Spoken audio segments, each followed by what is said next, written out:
Give a warm welcome to Commissioner Ed McIntyre.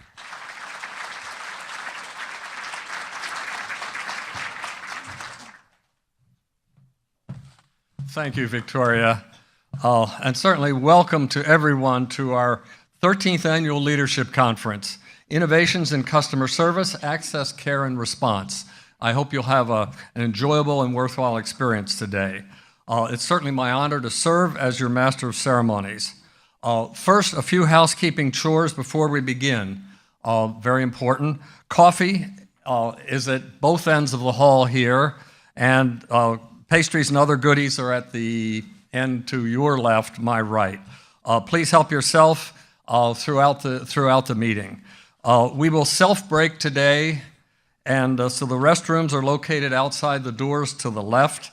And if you have not done so already, pick up a parking validation at the registration table.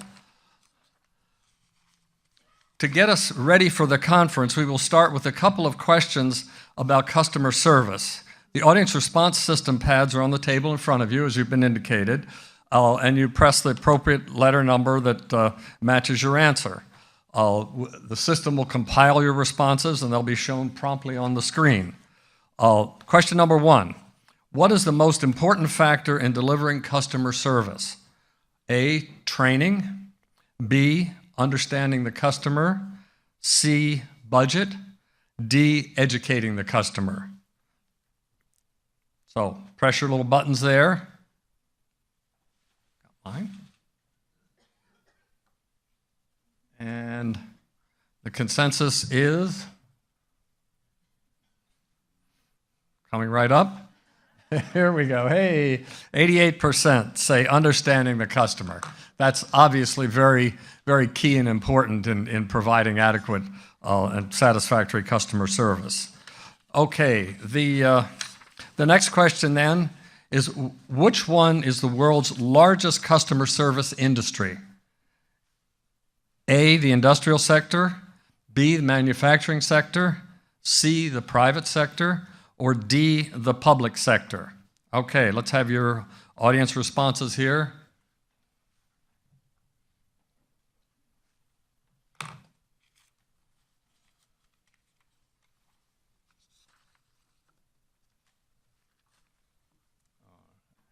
There we go, 82% D, and that's the right answer. It's certainly the public sector is the most important in terms of customer service. Now I'm going to introduce our commission chair. Our first speaker then, excuse me, joined the Quality and Productivity Commission after a significant career in the aerospace industry. He spent 32 years with the Aerospace Corporation, retiring as Senior Vice President of System Planning and Engineering. Commissioner Rod Gibson has also consulted on development and applications of commercial satellites for the Department of Defense. He earned a PhD in chemical engineering from UCLA and served as a captain in the U.S. Army. Commissioner Gibson is chair of the Quality and Productivity Commission and will give the welcome address. He will also introduce some of our distinguished guests. Please welcome Commissioner Rod Gibson.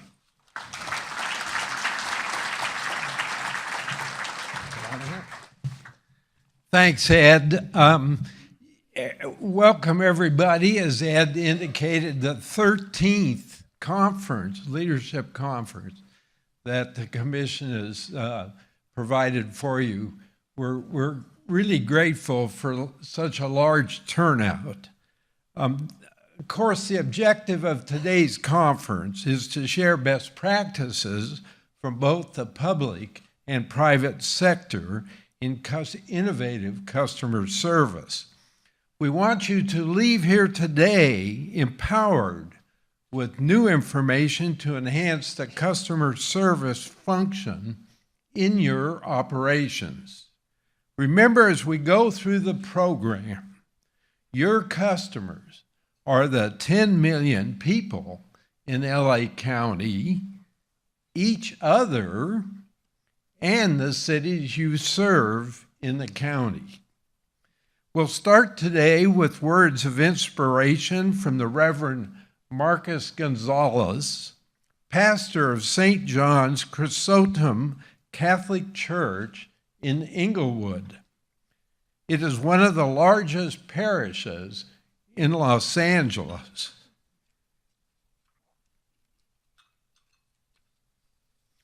Reverend Gonzalez is a native of Havana, Cuba, whose family came to Los Angeles when he was 9 years old.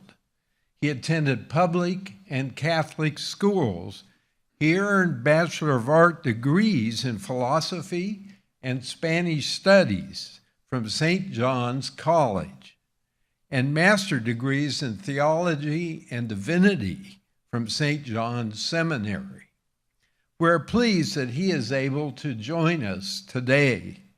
The invocation will be followed immediately by the Pledge of Allegiance. Leading us in the pledge is a woman who is no stranger to the Quality and Productivity Commission and to you. She served for 9 years as our executive director. Ruth Wong is a retired brigadier general with the U.S. Air Force. She now serves as the director of the county's Department of Military and Veterans Affairs. Ruth is doing an outstanding job enhancing customer service for those brave men and women who served in all branches of the military. Thank you, Ruth, and all veterans in attendance for your service. We will now have the invocation. Ladies and gentlemen, please stand and give a warm welcome to Reverend Marcus Gonzalez.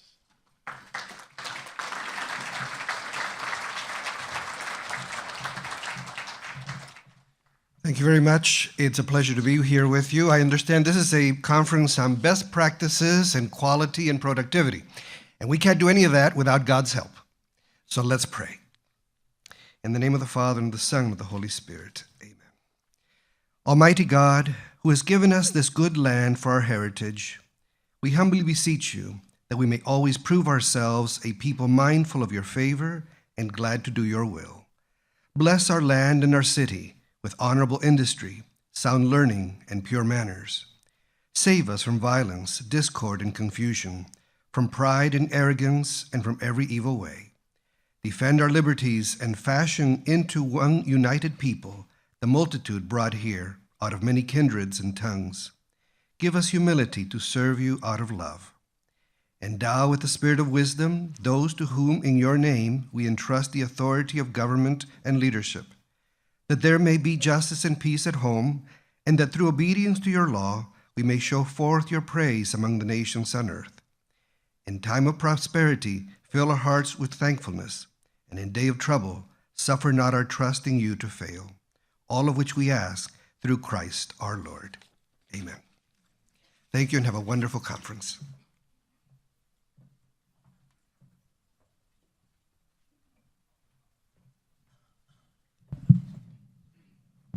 Please face the flag. Put your right hand over your heart. Veterans may salute the flag. Please follow me. I pledge allegiance to the flag of the United States of America and to the republic for which it stands, one nation, under God, indivisible, with liberty and justice for all.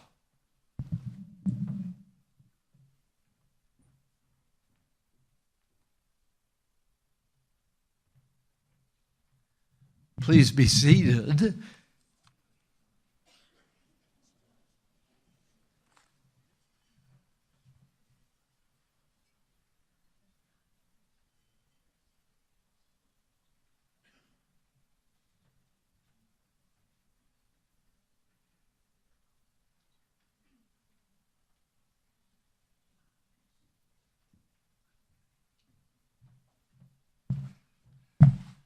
Okay. Our next speaker is serving a first term on the Board of Supervisors, but is no stranger to county government. She worked closely with county officials while serving 6 terms in the State Assembly and 8 years in the State Senate. By the way, she was the first woman in California history to serve as Speaker Pro Tem of the State Assembly. Supervisor Sheila Kuehl is a tireless proponent of good government, one that provides good customer service to its residents. As a legislator, she authored 171 bills signed into law which prohibited discrimination in the workplace based on gender or disability, and which also addressed issues ranging from child welfare and the environment to domestic violence. Making her first, and certainly hopefully not her last appearance at the annual Leadership Conference, please join me in welcoming an outstanding leader, 3rd District Supervisor Sheila Kuehl.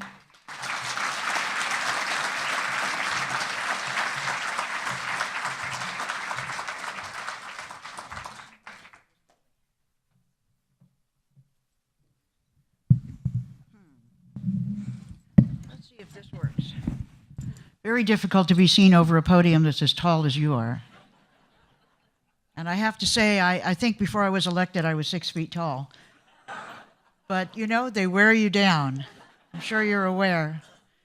Well, it's interesting to be introduced as a person who has worked for good government, because the interesting thing about good government is it's kind of in the eye of the beholder, which is very much, I think, what we're talking about today, because leadership is one of those do something even if it's wrong kind of jobs, where the most important thing is to be decisive. And the question of what it means to be decisive, and decisive in the service of what, really, I think, is the theme of this conference, the theme of leadership, and indeed the theme of virtually anything I'm asked to speak at. So I'll start with a story. The story is told about a woman who was tasked with bringing water to her village. And it was, you know, pretty much back in the day. And she brought water to her village in 2 buckets that were attached to a stick across her shoulder. And every morning she would walk the path down to the river, fill the buckets up, and take them back to her village to provide water. And every day when she got to the river, she filled both the buckets up. But by the time she got to the village, though the bucket on the left was full, bucket on the right was only half full. And after days and days and weeks and months of this, the bucket on the right started feeling really bad and decided, in a very healthy way, to speak to the woman about his bad feelings. And so one morning when they got to the village and she'd emptied the buckets, the bucket on the right said, I just have to talk to you about this. It's so disturbing. Every morning we go down to the river, you fill my brother on the left up, you fill me up, we're full at the river. We walk the path to the village, but by the time we get there, though my brother is still full, I'm only half full. And I'm really depressed. And the woman, in very good therapeutic fashion, says, I see. Well, let's talk about it tomorrow as we travel together to the village. So the next morning she goes down to the river, she fills both the buckets up, and as they're walking along, she says to the bucket on the right, now look on the left side of the road, what do you see? And the bucket says, well, I don't see anything, just the left side of the road. She says, that is correct. Now look on the right side of the road, what do you see? And the bucket says, oh, I see hundreds and hundreds and hundreds of flowers. She says, that is your doing. You simply haven't quite understood your purpose. And I tell this story because, for 2 reasons. One is you can use it to start any speech you ever make anywhere.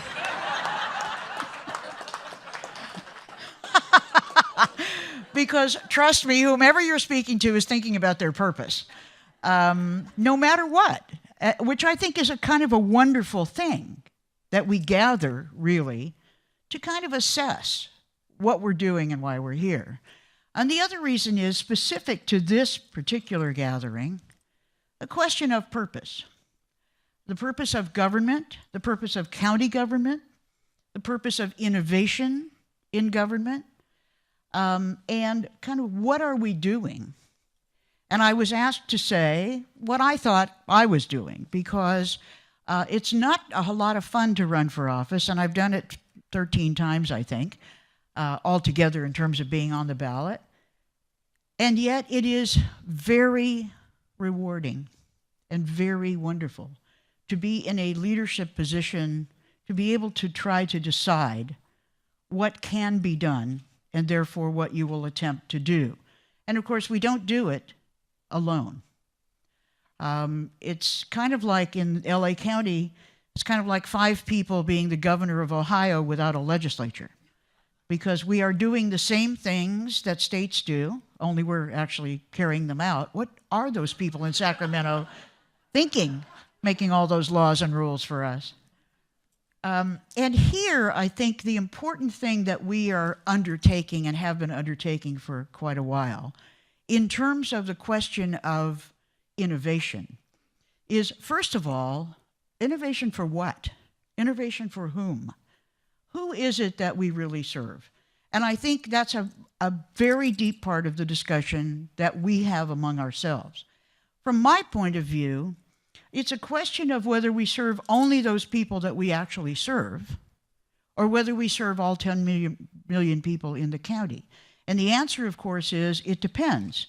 What services, what departments, what ideas, for what? Because we do cover everyone's lives in some way in the county. But the purpose for which we have the deepest responsibility in the county is to serve the people who look to us for the safety net in so many ways. I think a lot about health, child welfare, social welfare, mental health, our public health issues. That has taken up a lot of my thought and time, but also our workers in the county, and not only those who work for the county, but those who work in the county. There's a lot of talk, for instance, about minimum wage these days and raising the minimum wage. And Hilda and I brought a motion to study what it would mean to raise the minimum wage in the county. And as you know, LA City has already taken their steps to do it. What is that about? That really is about ways in which we affect work of other people who are not really just our employees, and the ways in which we affect healthcare. For instance, providing healthcare in our 4 hospitals. We are not solely providing it for those who depend on the county for their health insurance or depend on the state or the feds. We are indeed looking to expand the ways in which we provide service at our hospitals, at our clinics, in various kinds of inpatient and outpatient settings. In mental health, we're also required to provide this kind of health service in the jails, in the juvenile facilities. In some ways, we choose to provide it for homeless people. So who are our clients? They are the poorest of the poor, but not only. Who's going to ride our trains that Metro is very sweetly providing us with? I say that because I've been watching the Expo being built out to Santa Monica very excitedly for a couple of years now, and I am very excited to be able to ride it, hopefully, from my house. So how do we then provide services for this broad range of people? And you will decide, really, who our clients are. And I think the thing that's happening in the county now, and has been talked about for a long time, but I think has the opportunity to happen, I think, more rapidly, is really the kind of collaboration that we have. I don't think I heard any word more often than the word silo when I was running for office. Silos. From people who've never been on a farm. They wouldn't know, they wouldn't know a silo if it came up and tipped its hat to them. But the notion of stovepiping, of, keeping everybody in their own area, is one that we have finally decided is not really serving us as well as it should. The Affordable Care Act is rewarding us if we work together across these silo lines, especially in the area of healthcare, but not only. As you know, Mitch Katz, the director of our Department of Health Services, decided to use some health funds to house the homeless. How is housing related to health? Well, if you don't just do housing, if you do supportive housing, then you find suddenly everybody's not using your emergency room. And you save, from what he showed from last year, $18,000 per person in visits that were not taken to the emergency room, for instance. So it's not only innovation and here's what my department does and here's what your department does and we will work together, but also here's what my department does, but I think it could do more. Not only more, but slightly different. Oh, I seem to be infringing on your bubble. Well, maybe it's not infringing. Maybe it's an opportunity for collaboration. There's nothing new in what I'm saying to you, but I think the fact that we are so willful these days about trying to make this happen and why it's important. It's important because we are changing the life of the county in the same way as our own lives change when something new happens. I was an actor as a kid. Some people know this. And you know, the one thing about being an actor that is, I can tell you it's not much of a secret, is you have no idea there's anyone else in the world besides you. Now, you probably would not say that about me now. And what was the change in my life? What was the moment? When I was at UCLA, I had the opportunity to be a Unicamp counselor. And I was still an actor, you know, quite young. Unicamp was a camp for underprivileged children. 10 days up in the San Bernardino Mountains, UCLA students were volunteer counselors. And in that 10 days in the mountains, my life changed entirely, because not only did I find out there were other people in the world besides me, my 8 little girls, but I found out how wonderful it was, how good it felt to do something for someone else. And I don't say this because it was great about me, but because it was an amazing moment of change. And what was that change?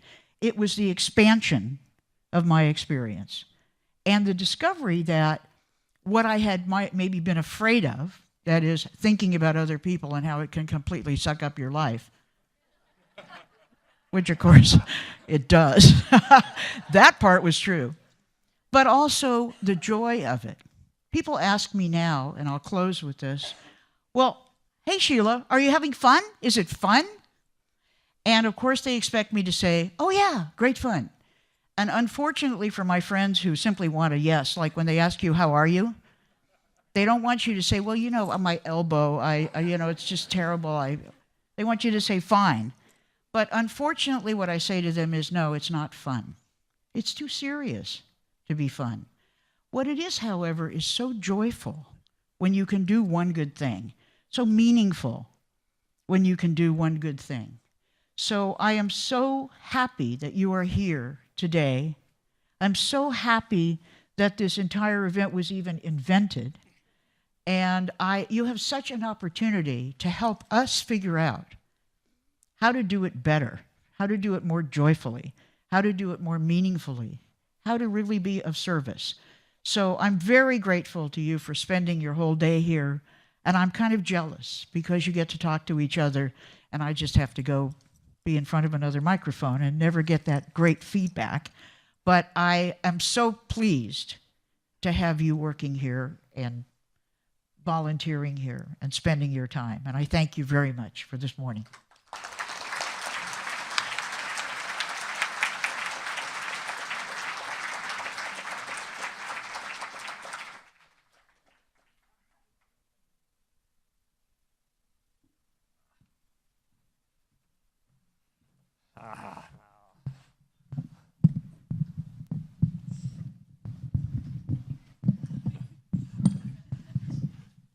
Engineers here.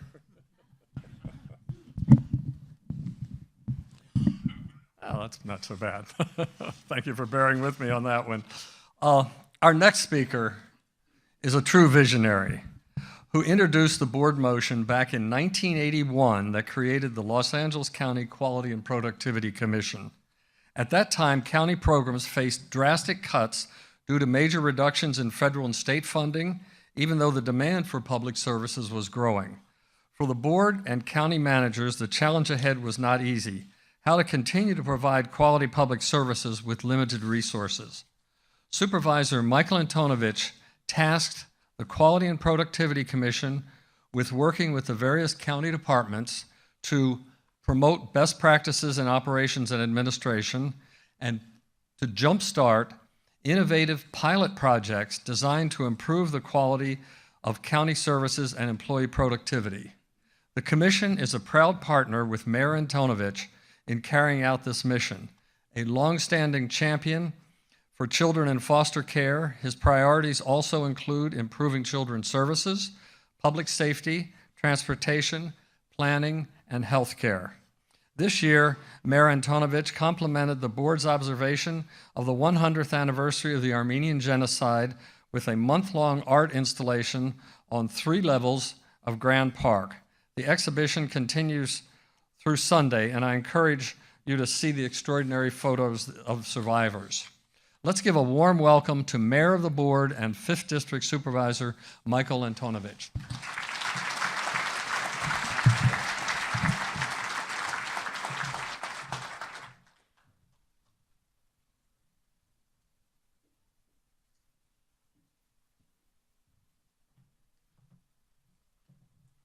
Now, Sheila was here, I know. Anyway, we have 2 outstanding new board members, as you know, and you heard from Sheila and Supervisor Hilda Solis. The environment has, while not always agreeing on all the issues, the work environment has improved 100%. 100%. And the best statement to verify that, it comes from our department heads telling us. So it's very good because the executive sessions are very productive.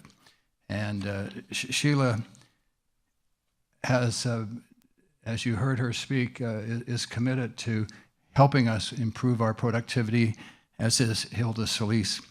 Let me tell you a little story about a boy named Bruce who lived in the suburbs of Australia. None of his classmates liked him because of his stupidity, especially his teacher, who always was yelling at him. She was always saying, "You're driving me mad, Bruce." Well, one day, Bruce's mother came to school to check on how he was doing. And the teacher told his mom honestly that her son was simply a disaster, getting very low marks, never had seen such a dumb boy in her entire teaching career. The mom was shocked at the feedback, and so she took her son out of that school, moved him to Sydney, from Sydney to Newcastle. 25 years later, that teacher was diagnosed with an incurable cardio disease. All the doctors strongly advised her to have heart surgery, which was the only one surgeon available who could do it and would save her life. She was left with no other option, so the teacher decided to have that operation, which was successful. When she opened her eyes after the surgery, she saw a very handsome young doctor smiling down at her. She wanted to thank him, but she couldn't talk. Her face started to turn blue. She raised her hands, trying to tell him something, but sadly, she died. The doctor was shocked and was trying to work out what went wrong when he turned around and saw his friend Bruce working as a janitor in the clinic, who had unplugged the oxygen equipment to connect the vacuum cleaner.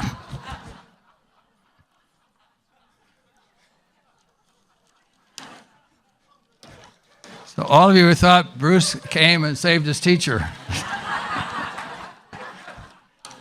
Anyway, all of our various commissions have an opportunity.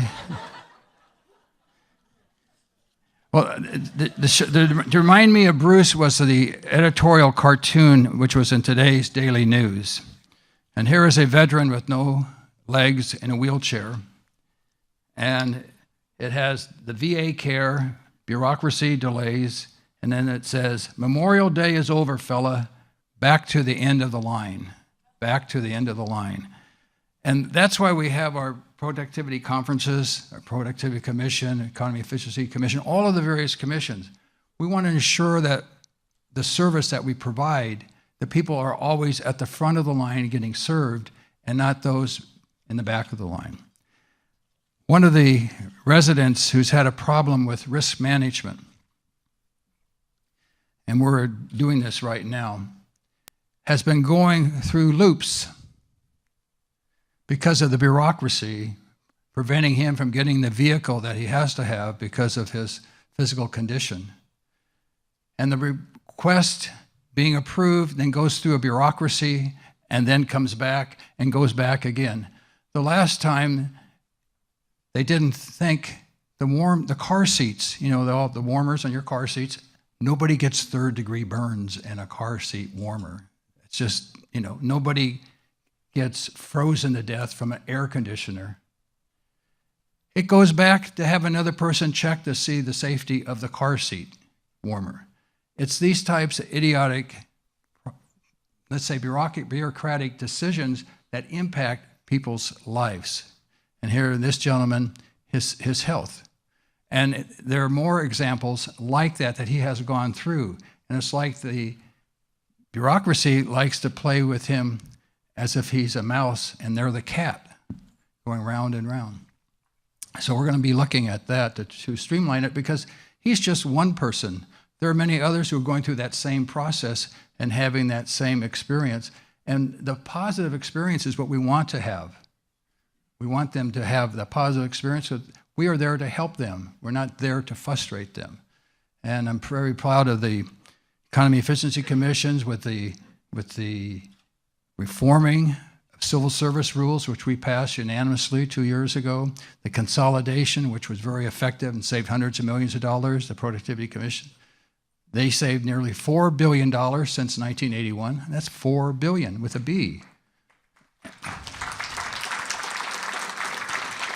And now you're reading in the newspaper, the auditor for the city of Los Angeles coming out with all of these misuse of funds, because Ron was a member of our Productivity Commission, and he's taking what he learned here to the city of Los Angeles and making a great impact and a change. And that's very good. And that's what should be our mission all the time.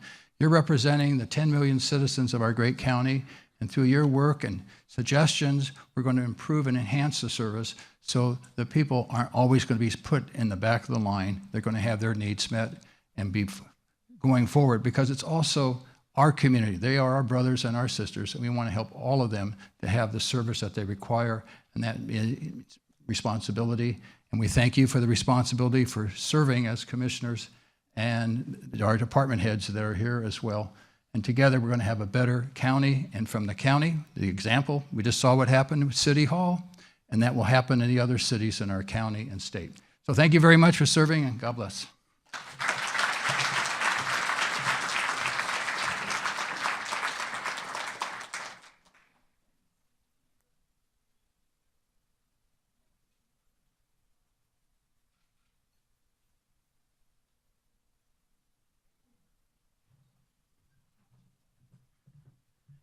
Quickly, I'd like to thank Ruth, of course, for giving the Pledge of Allegiance, and the Reverend Gonzalez for those inspirational words. Thank you both. Unfortunately, our interim CEO, Sashi Hamai, was called away quickly and could not be here today.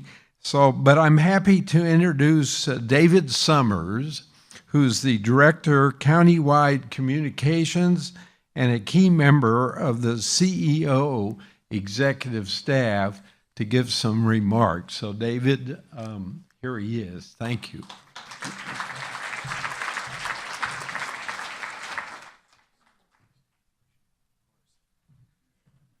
My apologies that Sachi couldn't be here. She had to leave earlier than expected for Sacramento.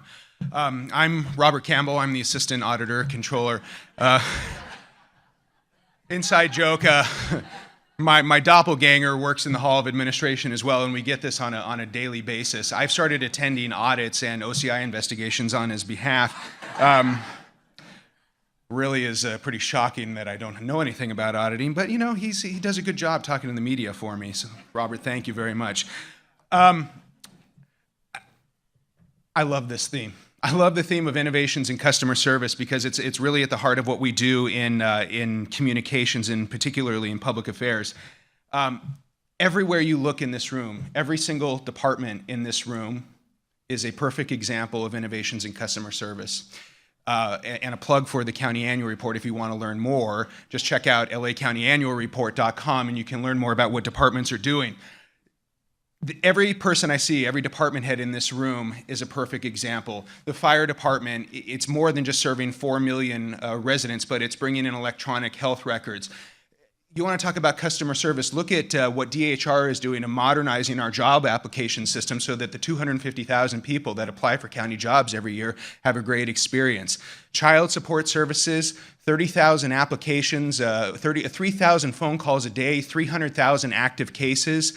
DPSS, 120,000 applications a month.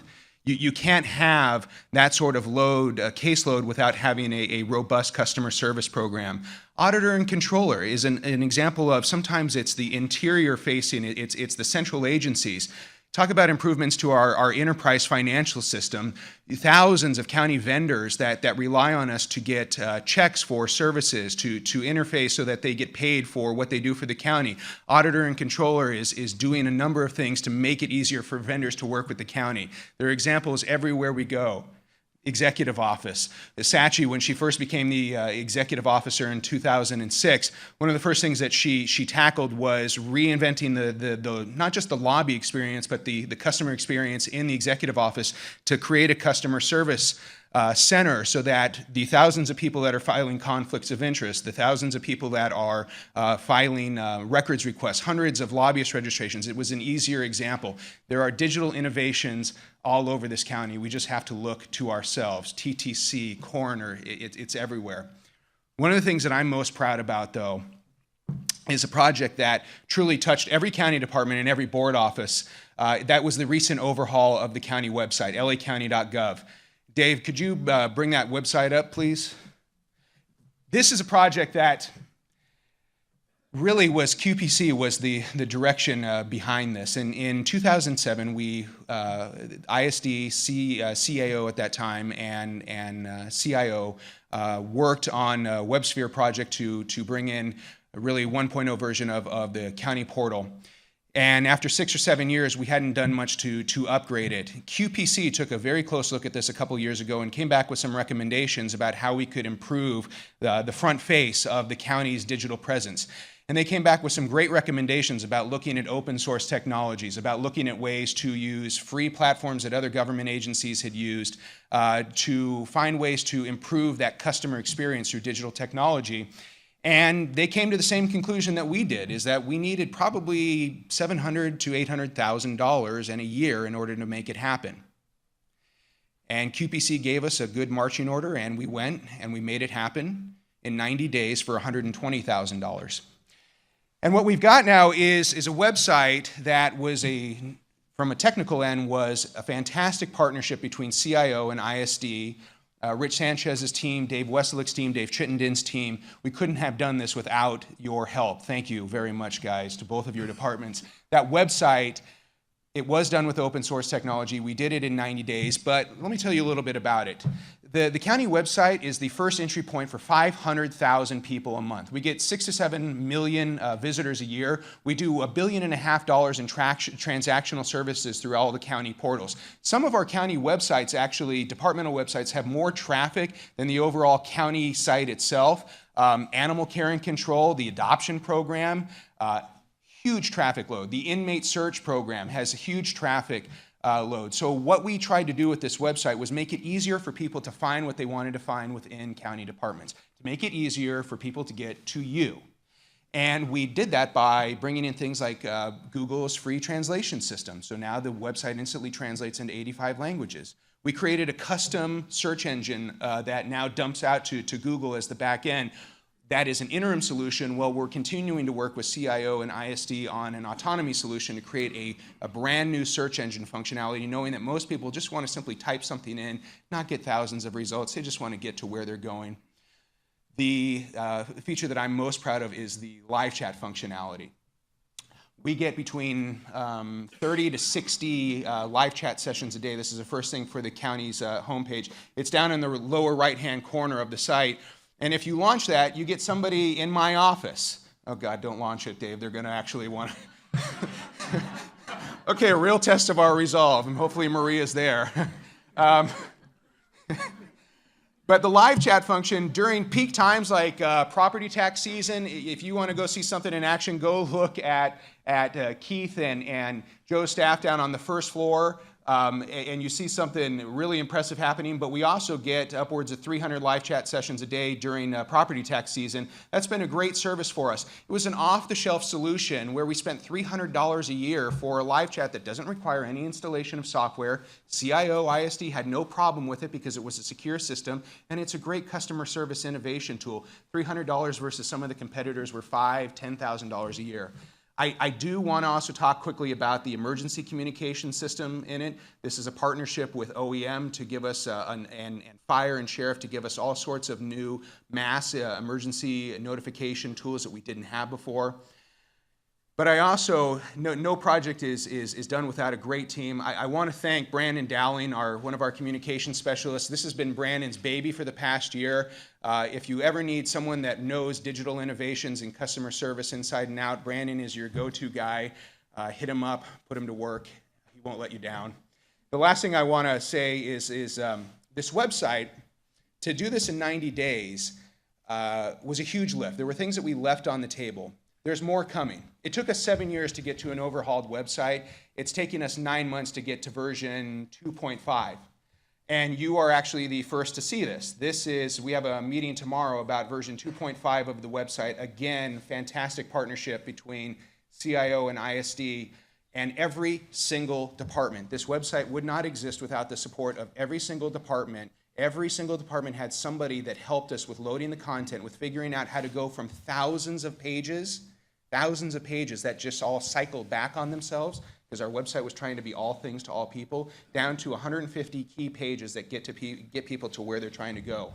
Our new website is really the result of listening to your feedback for the past 9 months about how can we fine-tune the website, seeing how people are utilizing the website, rather than us making assumptions about how our customers utilize our website, looking at how they are using it through the back-end analytics.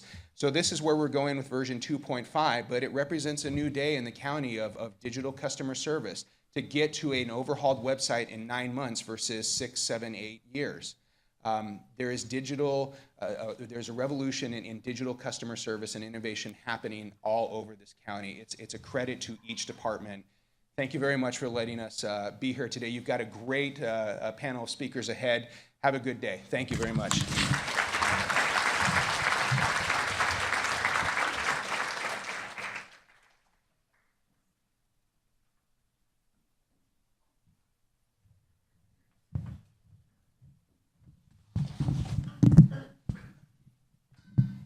All right, got that. Okay. We'll begin the next segment of our conference, New Ideas, with an introductory video about the Department of Public Social Services. But I'd like to say about our next speaker, Cheryl Spiller, her career path has comprised a true American dream. She started as a clerk typist in 1972 and was named director in 2012.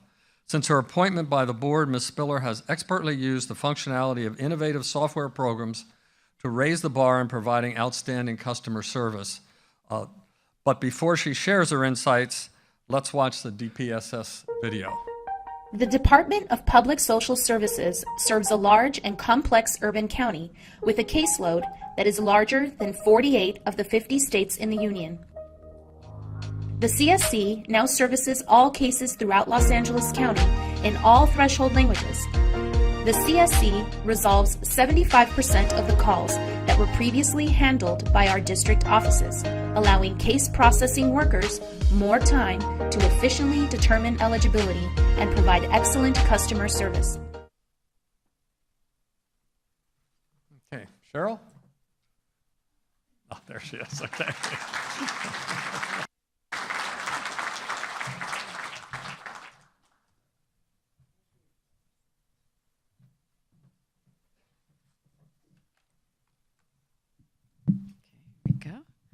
Thank you. Good morning.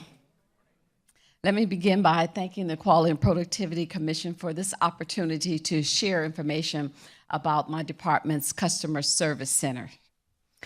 Prior to implementing the first Customer Service Center in January of 2007, Telephone access was limited to a 2-hour window, which customers had to call in order to try and reach their eligibility workers. And if they had any questions, if they wanted to report any changes or check on an EBT card, those kinds of things, they only had that 2-hour window. More often than not, they were unable to reach their eligibility workers, and they're during the designated hours. And so what happened is that they ended up coming into our district offices. And let's see if I can get this to work. Okay, let's try this. Okay, so much for me and technology. Okay, there you go. So as I said, that ended up with having long lines in our lobby and even sometimes outside of the offices. So, and it also further limited the workers' abilities to handle the telephone calls because, of course, they had to go down and see people who were in the lobby. So the solution was to centralize the calls at a customer service center. Now, the customer service center telephone lines are open now 24/7. Staff are available Monday through Friday, 7:30 a.m. to 5:30 p.m. And we also service clients, as you heard on the video, in the 10 threshold languages, which include English, Spanish, Vietnamese, Cambodian, Farsi, Russian, Armenian, Tagalog, Korean, and Mandarin. Also, other languages are available through interpretive services. Okay, thank you. Individuals that are calling our customer service center have the option of going through either our self-service feature, which is a automated interactive voice response system, which we call the IVR. And this self-service system offers customers access to their case status, the benefits amounts, general information. They can also give them contact numbers for emergency services such as child abuse, elder abuse, domestic violence, suicide prevention. And they can also choose to be connected directly to our welfare fraud and prevention hotline and then the in-home supportive services hotline. Or they can speak directly with an eligibility worker who has access to their case information via our leader system. And why is this going through? As the customer goes through the call tree, they indicate their preferred language and the program that they're calling about, and then they're transferred to an eligibility worker who has knowledge about the various programs. The programs that are included in that are CalWorks, CalFresh, General Relief, and the Medi-Cal program. Now the statistics, and somehow I've actually gone past. And where am I directing this? Is that the problem? Okay. So currently we have over 800 eligibility workers at 3 customer service centers located in El Monte, Inglewood, and Northridge. And we've also expanded that so that we also have telework. We have people that can answer the CSC lines from their homes. They service all of our 33 district offices, which includes about 2.2 million cases. They handle over 700,000 calls per month. 57% of those calls are handled by an eligibility worker, and 43% of those calls go through our IVR. Okay, keeps falling. Now, this IVR percentage has increased considerably since I made this a MAP goal of 2 of my assistant directors. And I'll tell you more about that, but my goal is to get this up to about 70%. Now, our most recent enhancements have been made to the CSC has to do with a courtesy callback, which was installed in January 2015. And this feature allows the option of leaving a telephone number, and then they'll receive an automated callback. It also eliminates them having to wait on the line, and then also the cost that's associated with them putting them on hold. And then we did a simplified customer authentication process, which was implemented in April 2015. And this feature allowed callers to use a variety of ways to authenticate to identify themselves in receiving information over the phone. Now, this is one where we had a complicated system of an ID and a PIN number that they had to use. And I was convinced that this was part of the reason why people just simply pushed a button to select to speak to someone as opposed to going through that process. Now, I was told by my assistant directors that this was much too hard and too complicated to get done. But putting it on a map, all of a sudden, not only did it get done, but it got done ahead of schedule. So where's Michael? He's here. All right, Michael, thank you very much. He tried to convince me, Cheryl, that's not really the reason it got done, but that's okay, Michael, you still met your map goal. So now we have an increased number of people that are actually utilizing that system. And as I said, we'd like to see it much higher, up to about 75%. The net impact of from the implementation of the call center and then the expansion has been improved efficiency and reduced need for customers to visit our district offices. And more importantly, for our customers now have greater access to the information and more timely and efficient and convenient way. Now, there was a question earlier about what was the most important factor in good customer service, and the answer was understanding your customer. And one of the things that happens for DPSS is that many times people don't realize that the majority of our people, or the people that we service, our customers, are actually working. You know, these are the CalFresh, the Medi-Cal clients that we have. They're actually working during the day, and they're working the standard hours.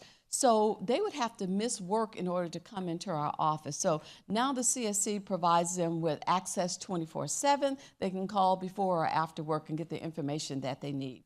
Also, the CSC is a major contributor to our goal now and our vision, which is by 2017, DPSS will be a technologically advanced department that provides social services with a greatly reduced need for customers to go to a DPSS office and for staff to work from a DPSS office. Some of the other contributors, as you see here, has to do with Your Benefits Now, which is a website which allows customers to apply and for most of their benefits and view their benefits online. They can upload documents, they can view electronic notices of actions, they can report their semi-annual reports. And also we have self-service workstations, so they can come into our offices and, thank you. I see people looking and scrimping like they can't hear me. So they can come into our offices and actually utilize the self-service. And the picture you see there is what we hope to see our reception rooms look like in the future. We're actually working on that. That's something that was done by Gensler. I might add that I want to thank Margaret, too, whom you'll hear from very soon now, because her library staff also provide computers for our staff to go in and utilize the YBN system. So in closing, I just want to say that our customer service centers provide a good example of government adaptability. For example, during the Affordable Care Act, and healthcare reform, we were able to help cover California by enrollment using our customer service centers. And additionally, we added over 1 million individuals to healthcare during this time. And the only way we were able to really handle that volume is because people did not have to come into the office, that we could provide the services to them utilizing our customer service center. So again, thank you very much.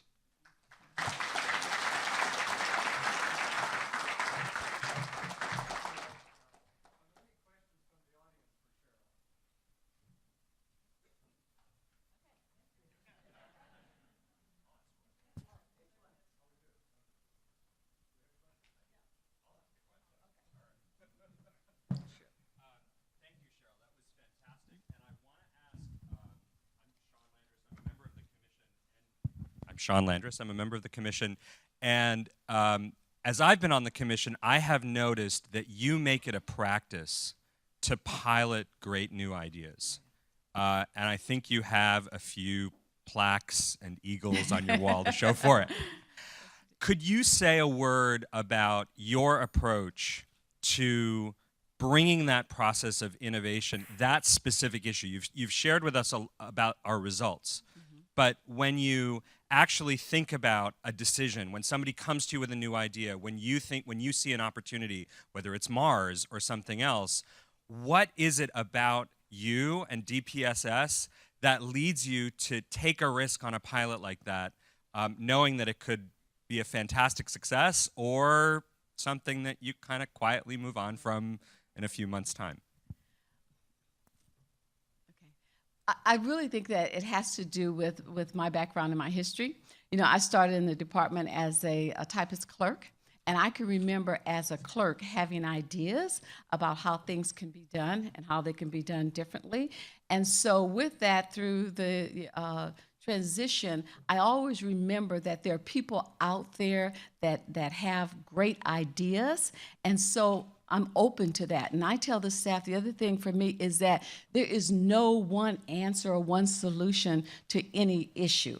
So that what we do is we sit around and we brainstorm. And again, I'm open to, because I know that there are all kinds of possibilities for resolving issues. And we have a great IT person, Michael Sylvester. I teased him earlier about his map.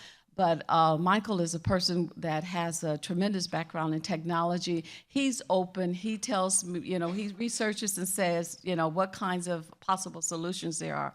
And, the staff is very willing to try different solutions. Thank you very much.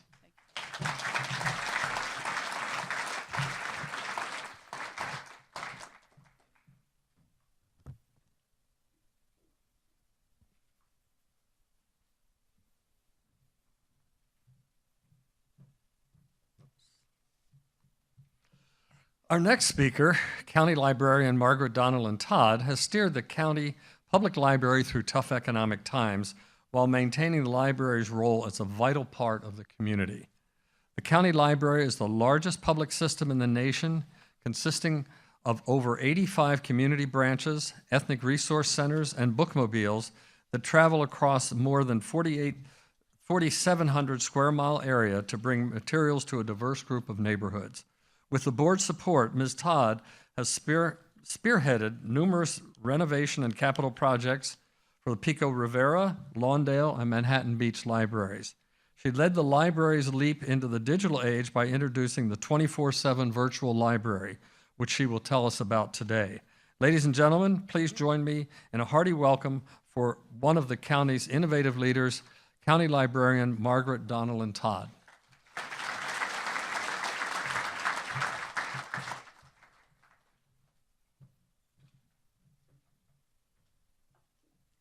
Good morning. Thank you for inviting me to come talk about one of my favorite topics, the county library. Library gives you the freedom to connect, explore, create, whatever your needs or dreams. That is our statement of purpose. It's in our strategic plan, which you have in front of you. Everything we do follows the objectives and the values that we've stated in our strategic plan. So we've decided we can't keep our doors open all the time, but we can keep our services going. And service delivery for us has really moved online. It's efficient, it's productive, and it improves customer service.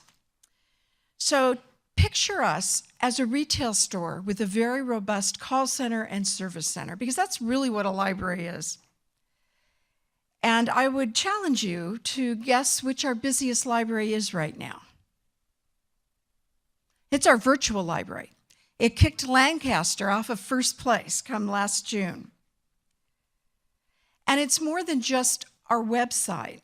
They're really commingling into our brick and mortar these days. So we have public computers with internet access for the public.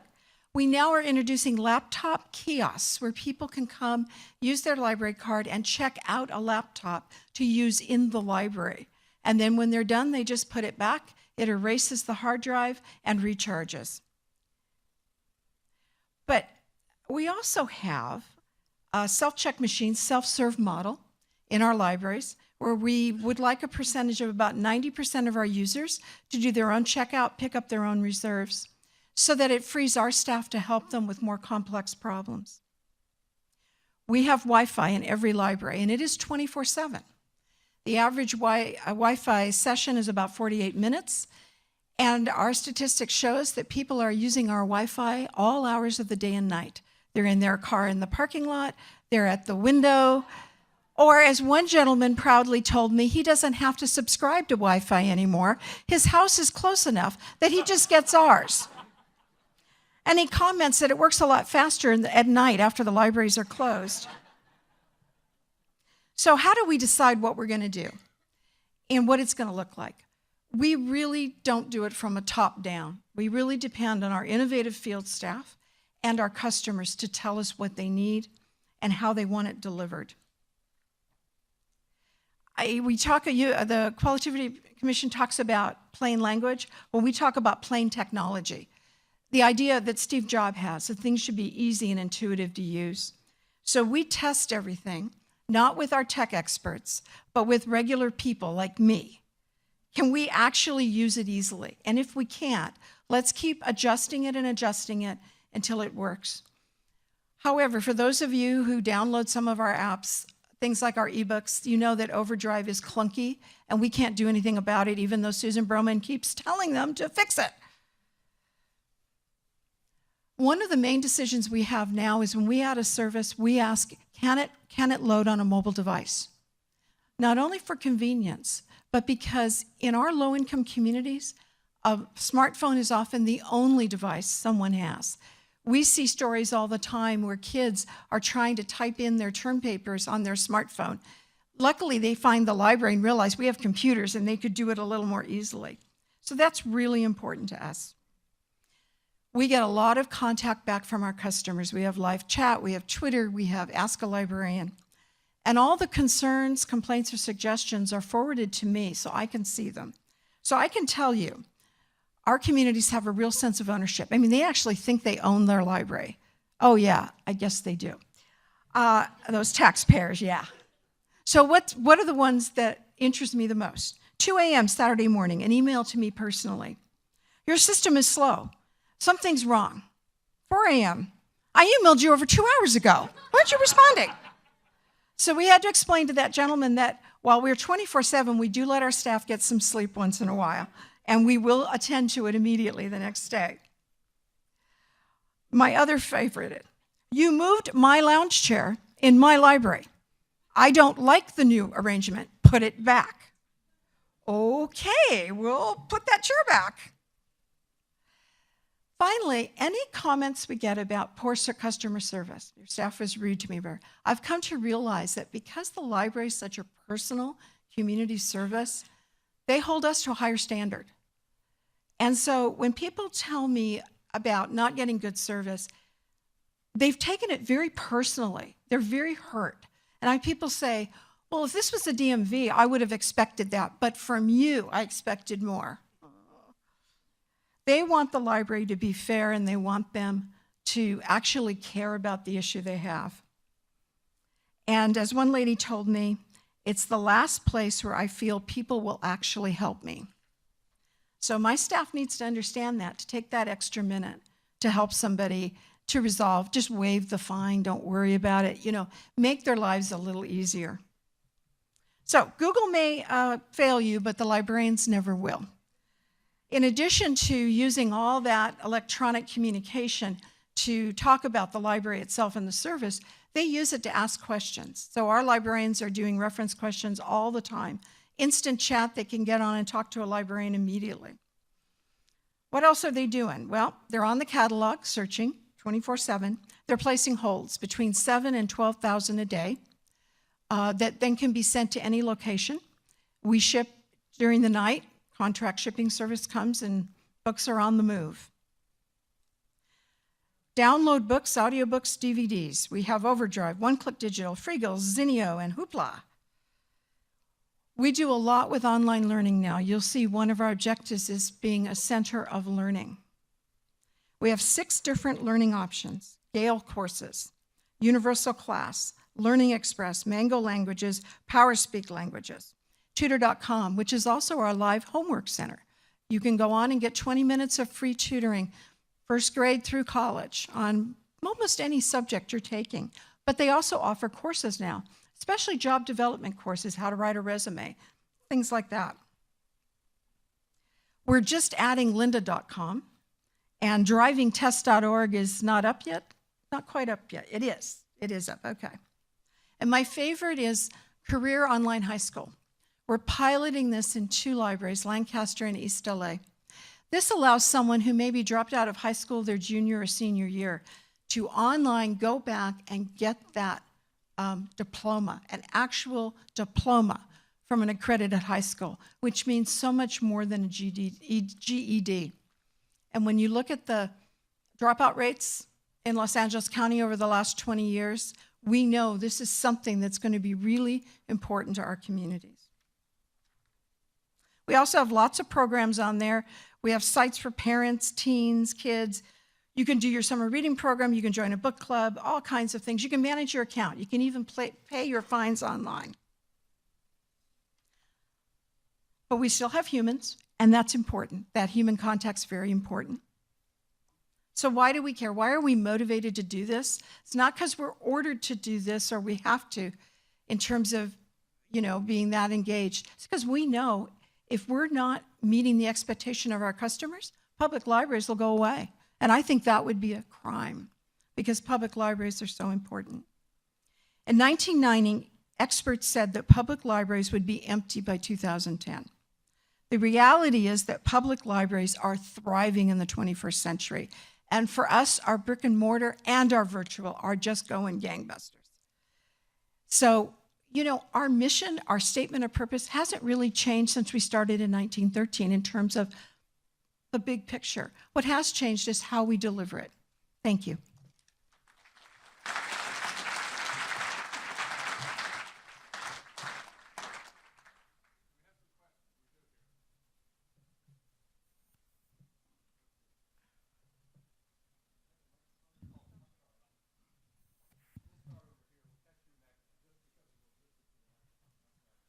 Margaret, I know that libraries have become so much more. They're essentially community centers now. And so I'm wondering, beyond just the library patron there to do traditional library services, how you're dealing with all the kinds of other customers that walk in your door, whether they're the homeless or the people that need caregiving after school, all those kinds of differing populations. We have a lot of different people. The library is a safe place for kids and teens. And in many of our communities, we're the only safe place that they can come after school or on the weekends. So yeah, we recognize that. We have a behavior standard, which basically says you can't disturb others in the library and you can't damage our equipment.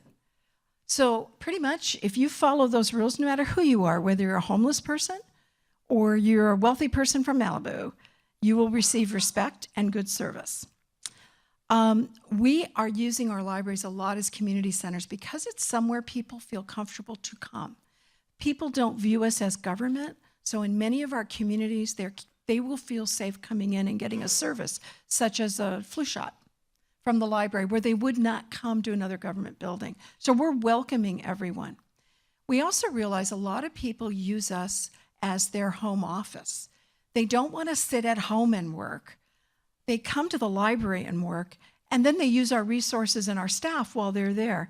If you look at West Hollywood on the second floor, all along those windows are people, often people from the entertainment industry, sitting there working, doing whatever their latest project is, because they don't want to do it at home. So it's really interesting, the variety of people we have coming to a library.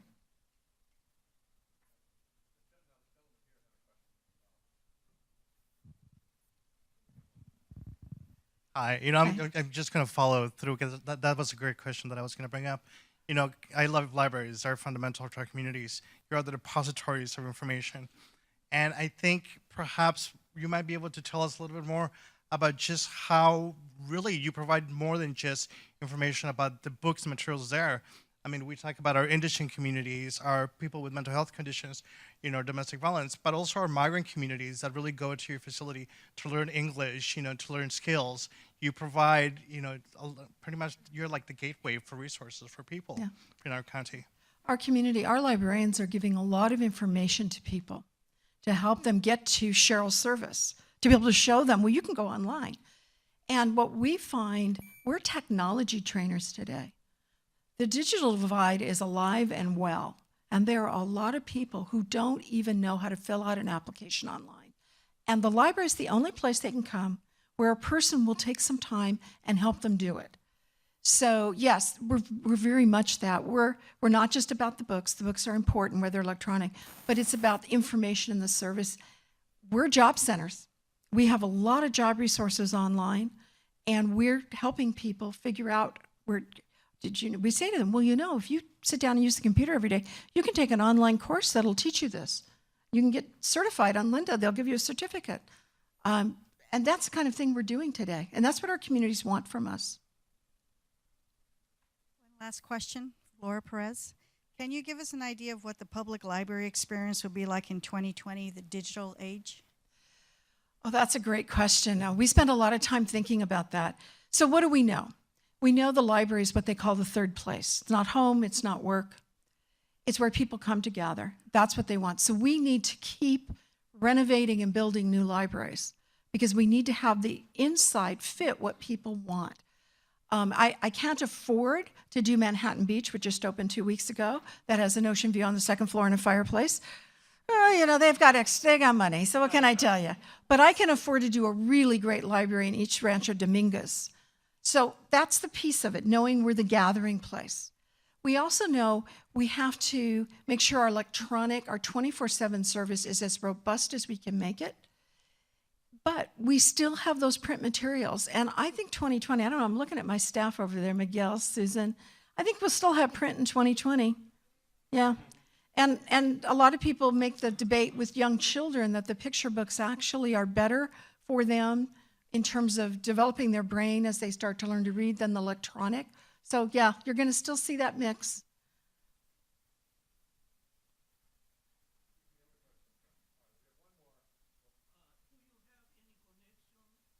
Coordination with other library systems, such as the universities? Yes, we first of all, we belong to a cooperative library system, which is a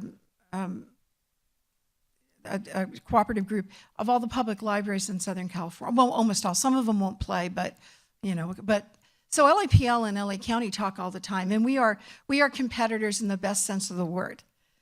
And it works out for you really well, that we both want to be the best. But the smaller libraries as well. We also, through our cooperative, also do work with our university libraries, and we often do research with them. Our reference service center, which is our online virtual center. Our librarians are often working with the universities to get information for people or to direct them to the right place to go. Because Southern California is so blessed with so many research libraries that, we can pretty much point someone to the university library that has that specialty.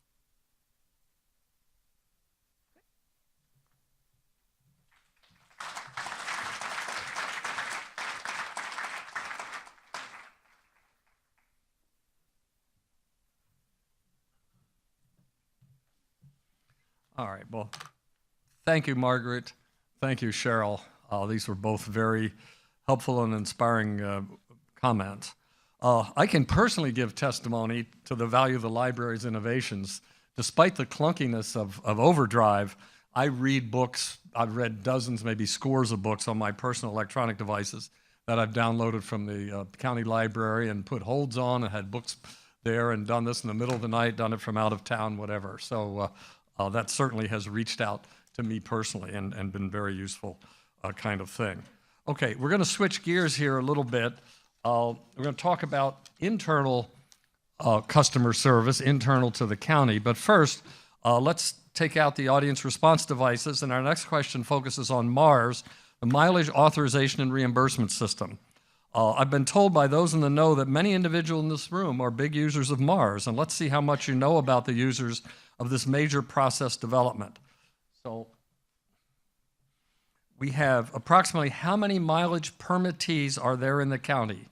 60,000, 27,000, 35,000, or 18,000? So use your little devices here, and let's see what the audience response is to this. Is a person who's allowed to put their mileage in for reimbursement with the county. They're permitted to do that. Okay. I'll have John Niamo explain that to you if there's any questions. Okay. All right. So what is the answer? The answer is actually C. It's one of those little arcane questions that you may or may not know.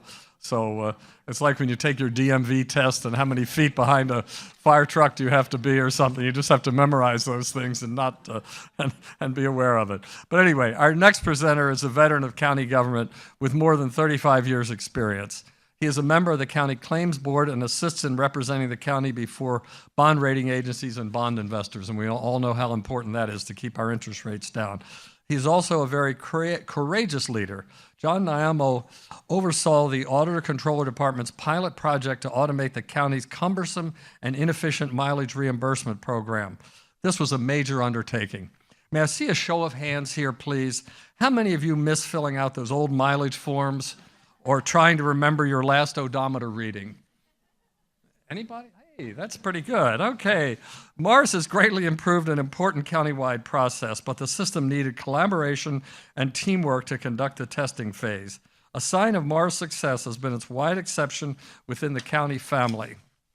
John Niamo will tell us about the process that brought MARS from idea to reality, from design to implementation. Please welcome County Auditor Controller John Niamo.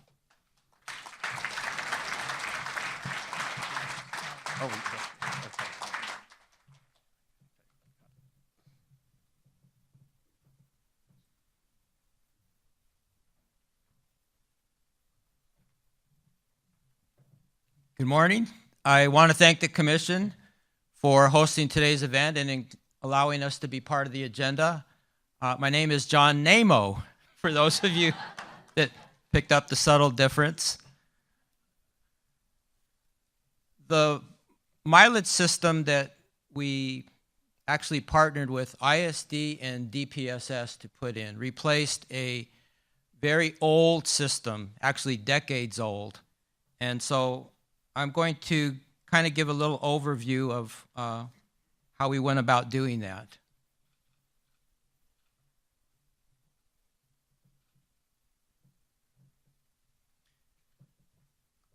So the development of MARS took the paper-based process as was described and created an online process to turn in and submit mileage claims for reimbursement. And we developed MARS through a mentoring program in our department. We try to do some mentoring in between the other work that we do.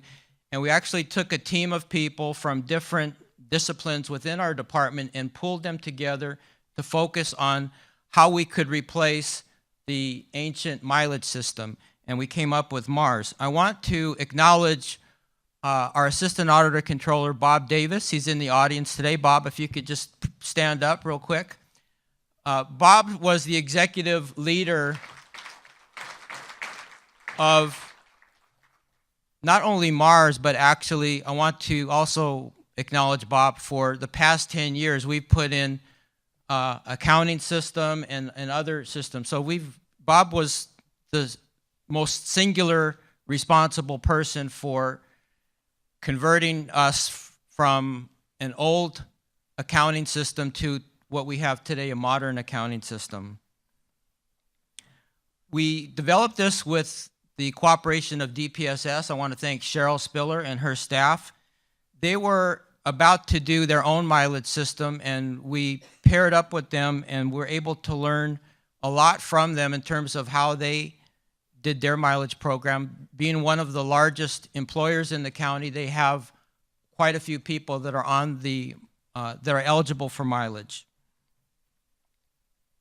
And I also want to mention that MARS received the Productivity and Quality Gold Eagle Award. We're especially proud of that. We received that this year. And what I'm especially pleased about is that we are in more of an inward-facing department, but we do compete against the titans of the county, the public safety departments, the health and human services departments. And so we kind of snuck in this year with Mars, but it makes the award that much more gratifying given that we compete against those departments that are out there with frontline services every day.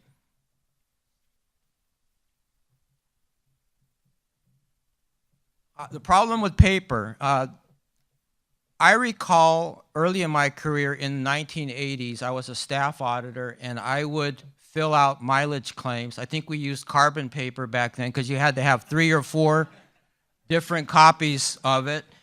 And I prided myself on turning in nice, neat, legible. My mileage added up, my odometer readings were correct, and I don't think I ever got any returned. Later in my career, I would be responsible for reviewing other people's mileage claims, and to my dismay, they were not always legible, not always neat. They didn't add up sometimes. I would have to send them back. And so that archaic process has now been replaced by an easy-to-use. You pop in where you started your day, where you went, and the system computes all the mileage for you, no more odometer readings. And the other nice thing about it is sometimes you get audited and you have to pull out your mileage to support the expenditures. This saves storage. So everything is stored inside the system.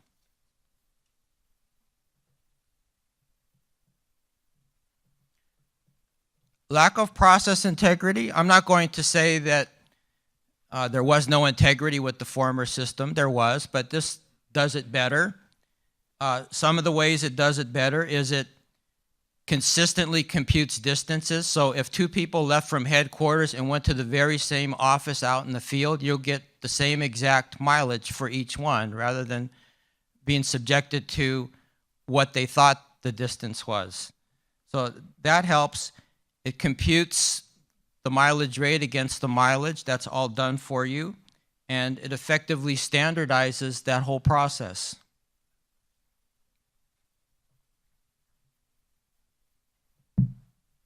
Making a better process.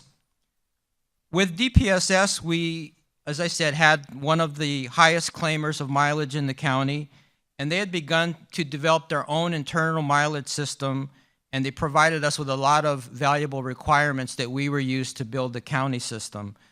And they also provided some lessons learned from their internal system. And some of the other benefits are the form that we use to do this is more intuitive, more friendly, and you can access this from anywhere that you have access to the county network. So you could do it from home if you have access. You could do it from out in the field as long as you have access. And one of the neatest things about this is it uses Google Maps. So Google Maps is the source that enables the system to determine how far you went from point A to point B to point C. And also, the process uses repetitive addresses. So for example, your headquarters should always stay the same. So it uses your headquarters as one key location. The other location would be your home, where you travel from to go to places in the field.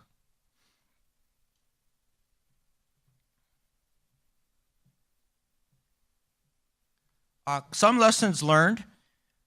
One of the very critical requirements is making sure that the human resources system has at all times the employee's headquarters location and home address location, because those are 2 very pivotal aspects of the mileage claim. Everything tends to revolve around your distance from headquarters and your distance from home. And so it's important to keep that information current within the EHR system. And there's another thing that's called the shorter distance rule. I'm not going to stand up and explain it to you because I don't completely know it myself. I haven't filled out a mileage claim in probably over 20 years, but it's one of the technicalities of claiming mileage. So I think it tends to happen going home at the end of the day. If you're traveling for a long distance, there are sometimes limits on how much mileage you can claim on that trip. it builds all of that logic into the system.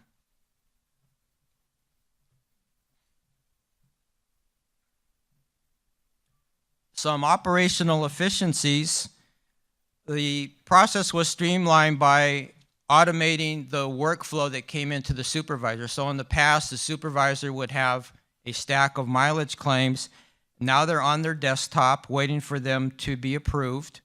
We eliminated data entry from the paper claim into the system. It's already in the system once it's submitted. And then controlling the process.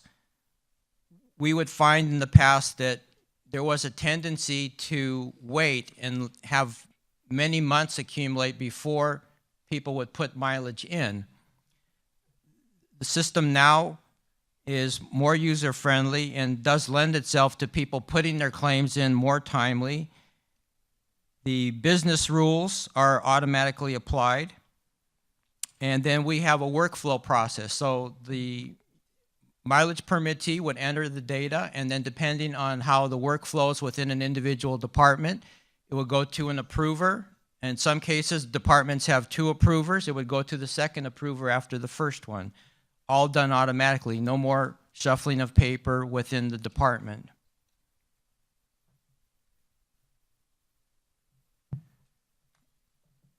Better user experience. I know that in our department, people would, even though this is money to them, would tend to wait long periods of time before submitting mileage claims. In fact, I suspected some people used it as kind of a holiday fund. They would let the mileage accumulate all year long and then fill the claim out around December so they could get that big check once a year.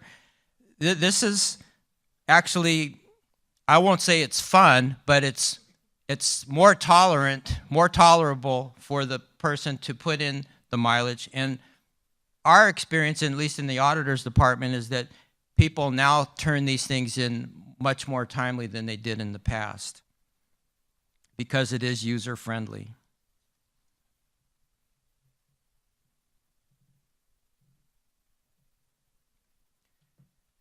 And so the benefits of automation, I've mentioned many of them, but one important one, it gets the money into the hands of our employees quicker. So if you follow the rules and you do the claim properly, it gets you your reimbursement in a much more timely manner.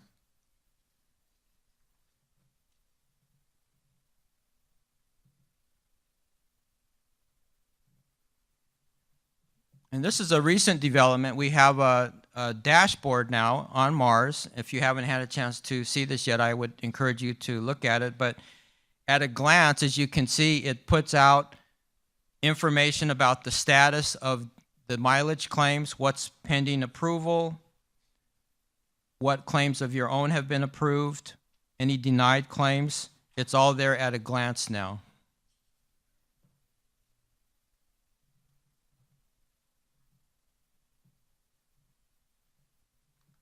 And then what's next? What we're looking to do beyond what we have already is we're looking to develop templates so that if a person goes to the same location repeatedly, we can have a template for that so that you don't have to re-enter that data. You can just click on the template.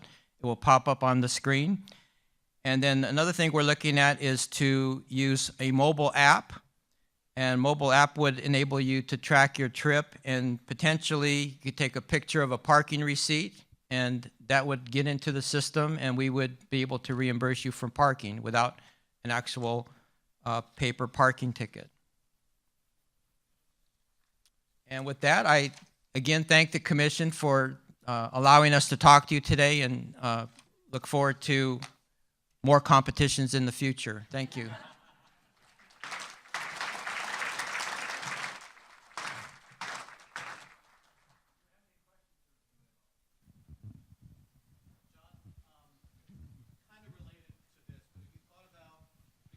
Get our expense claim checks directly deposited into a bank account instead of cutting a check?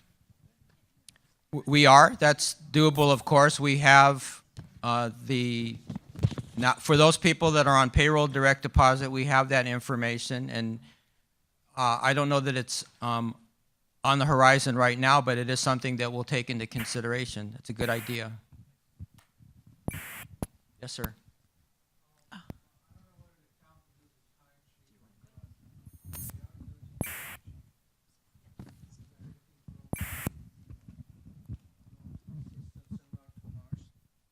The question has to do with, have we automated the timesheet? And as you know, we have. We have developed an electronic timesheet that's comparable to Mars. Yes.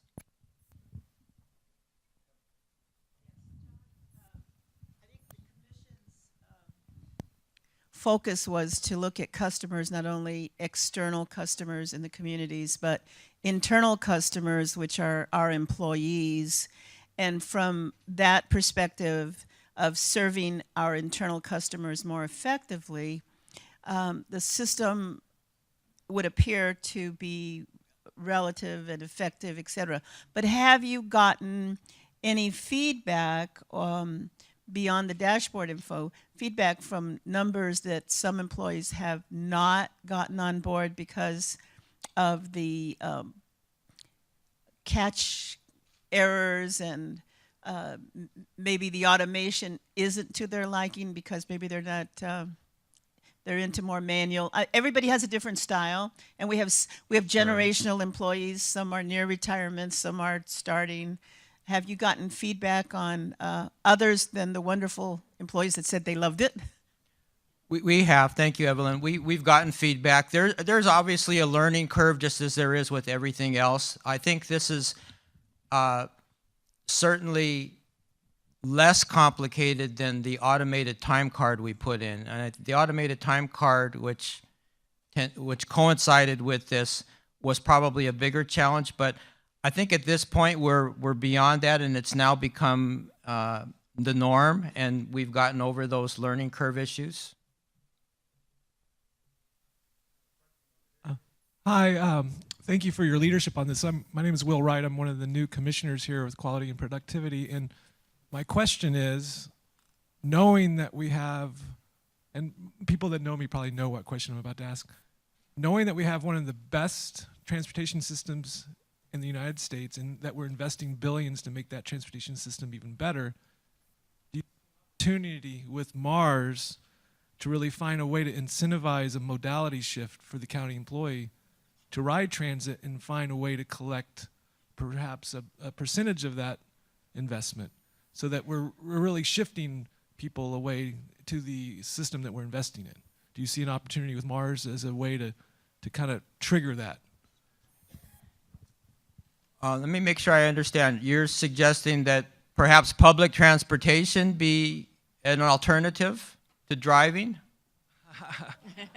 Well, I'm suggesting something more nuanced than that, in that if the incentive for driving becomes that reward of the 55 cents a mile, and then therefore you can get your Christmas check, is there an opportunity through the same system to perhaps incentivize a modality shift to where you're being rewarded for that shift?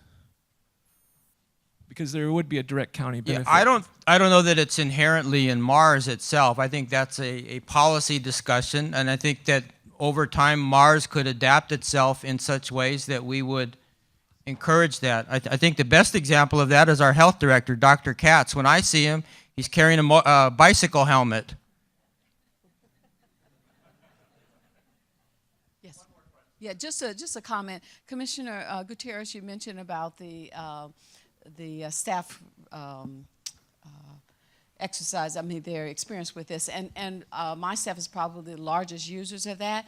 And what we saw was that an increase in the expenditures for mileage, because we had a lot of people who would not even submit their mileage claims just because of the paper and how complicated it was. So it was just the opposite for us. This is a system that they love and that haven't had any problems with people utilizing it. As a matter of fact, it's just the opposite. More people utilize it, and they are able to get reimbursed for their mileage. Probably. Actually giving people the money that they're entitled to. Yeah. Excuse me, ma'am.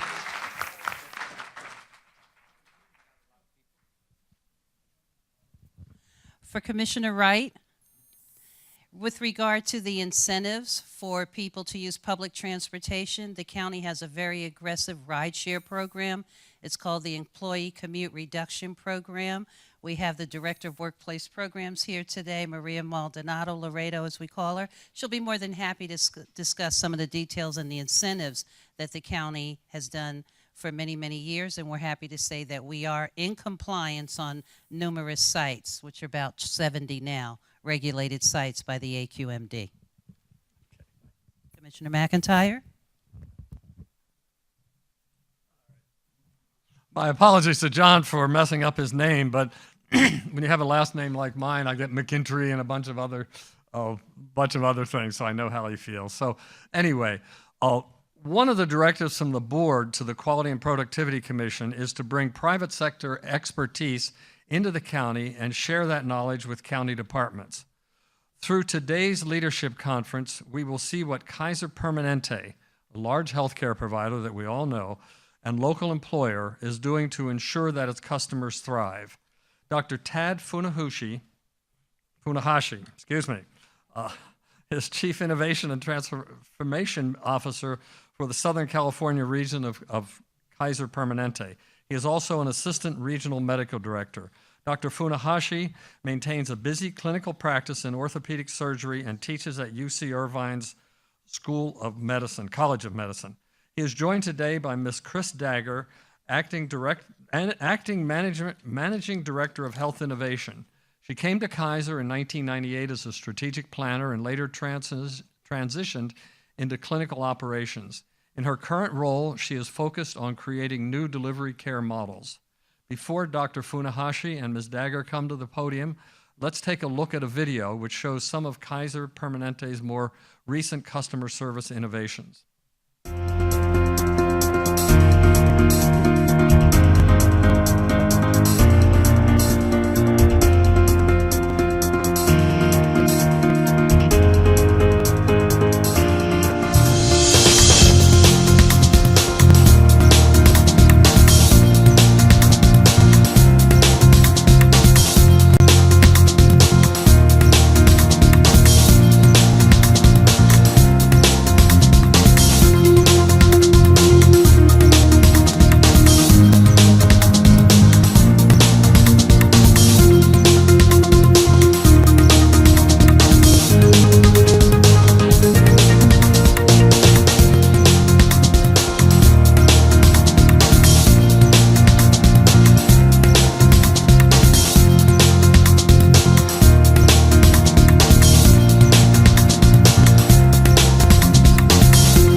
The department. Okay, I give you Dr. Tad Funahashi and Chris Dagger.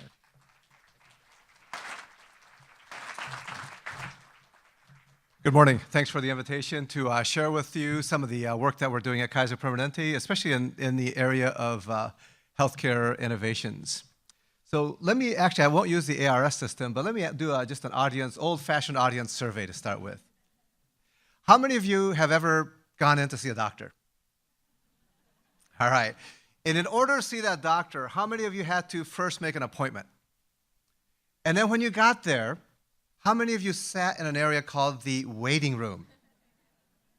Right? And then you go into the exam room and wait for me some more. And you know, you and I are all both in the public sector business, right? Or public service business. And fundamentally, we take care of people. And the way we've set up the healthcare system, and this is just not just Kaiser Permanente, but almost throughout the world and certainly in the United States, is really doctor-centric, right? You come to me at my convenience, you take a half day off of work so that I can spend 15 minutes with you after you waited for me for like 2 hours, right? And you say, what other business could get away with that? You must really love us, right? To wait that long for that little bit of service that we can deliver for you.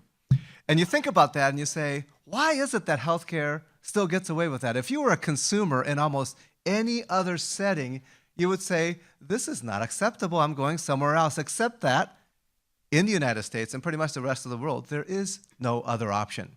right? So you think about that and we say, what happened to some of these other industries that refuse to change? And are the slides up?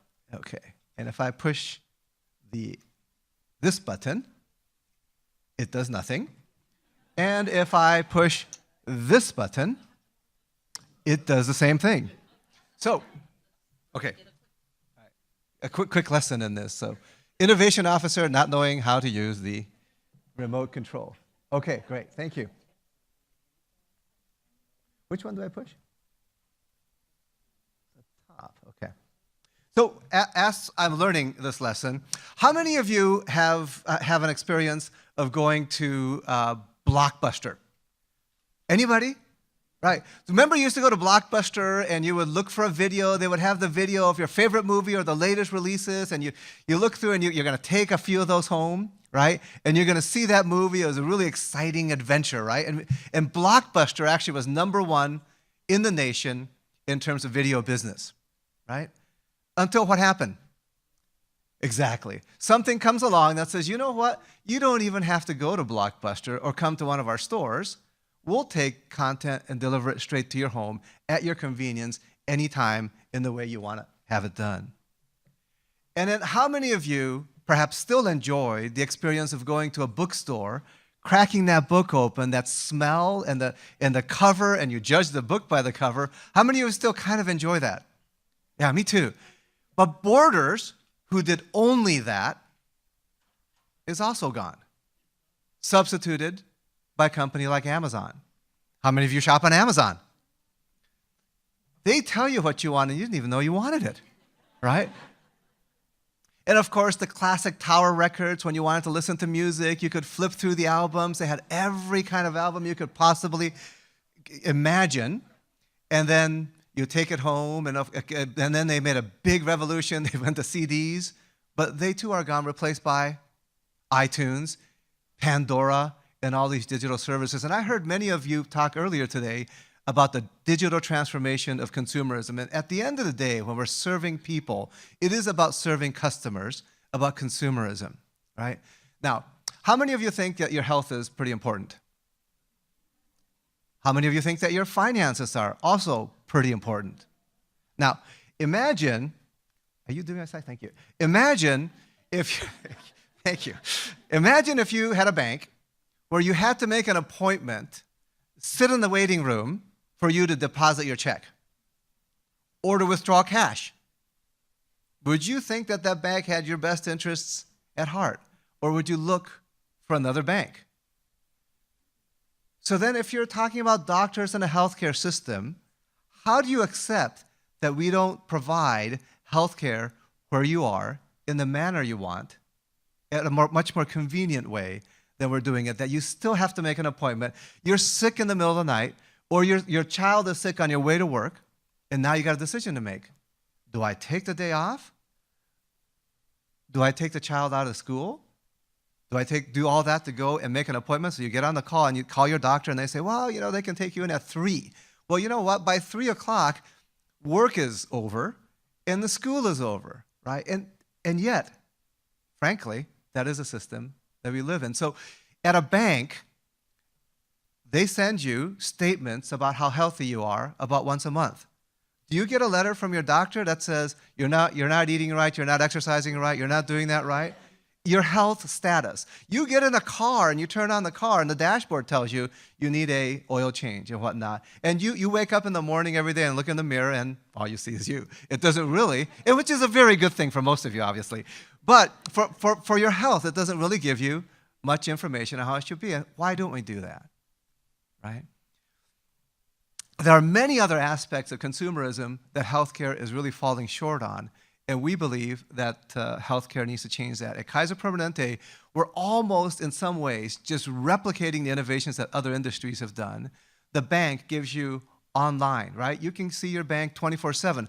Healthcare was the inventor of 24/7, right? You had urgent cares, an emergency room. We were always available 24/7, but we still have emergency rooms and urgent cares where you have to wait hours for that 24/7. Why is it not available 24/7 like a bank online? In fact, nowadays, as opposed to making an appointment for depositing your check, You can even deposit your check on your smartphone, right? You can take a picture of your check, for some of the banks anyways, and that goes directly into your bank. So why is it that if you have a skin lesion, I'll just take that as an example because it happens to be one of the things that Chris is going to talk about, and you're thinking, is that a rash or is that something else that's going on, that you have to take a day off of work, make an appointment, wait in the exam room with all the other people with skin things, and then and then the doctor comes in literally for 3 minutes and go, oh, that's a rash. Here, put some of this cream on it. If it doesn't get better, come back and see me in 2 weeks, right? Is that kind of what happens? Should it be like that or should it be something different? So I want to talk to you about some of the models that Kaiser Permanente is working on today. This is not something that we hope for tomorrow, but we believe that healthcare should be delivered much more differently than it is, and we will look much more like the convenience that banks offer. Online Kaiser Permanente availability through kp.org. How many of you have heard of kp.org? Wonderful. And kp.org is undergoing some significant transformation and will undergo some significant transformation over the course of the next couple of years. We will put literally billions of dollars into that system as opposed to our hospitals and clinics, because we believe that that's where care can be delivered. We're going to be delivering to you doctors, so when you call, rather than offering you an appointment, maybe you can get it resolved right at that point. So some of our competitors, like Teladoc and American Wells and whatnot, you've probably heard of them, and CVSs are also trying to disrupt that traditional way of healthcare, right? That you can go when you're shopping at CVS, you can get your healthcare taken care of. Or if you're at home, you can call Teladoc, or you can call American Well and get a video doctor or a telephone doctor online, right? At Kaiser Permanente, we are an integrated system that we have all of the medical records that's available for you, plus your primary care, plus the pharmacy, plus your insurance, plus all specialties. So we should be the group that should be doing it. And in fact, we're starting in that route today. So with that introduction, let me have Chris talk to you about some of the projects that we're working on, that we're rolling out this year, that'll become available for you guys that are Kaiser Permanente members. Chris?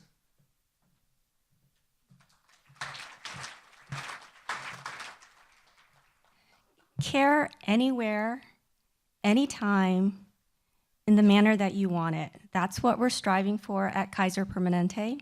And we've got many initiatives that's really trying to create that virtual care platform. And the first one that we have, and we've got several initiatives, but I'm going to just highlight 3 of them for today, is called KP Now. And what Dr. Funahashi referred to is very true.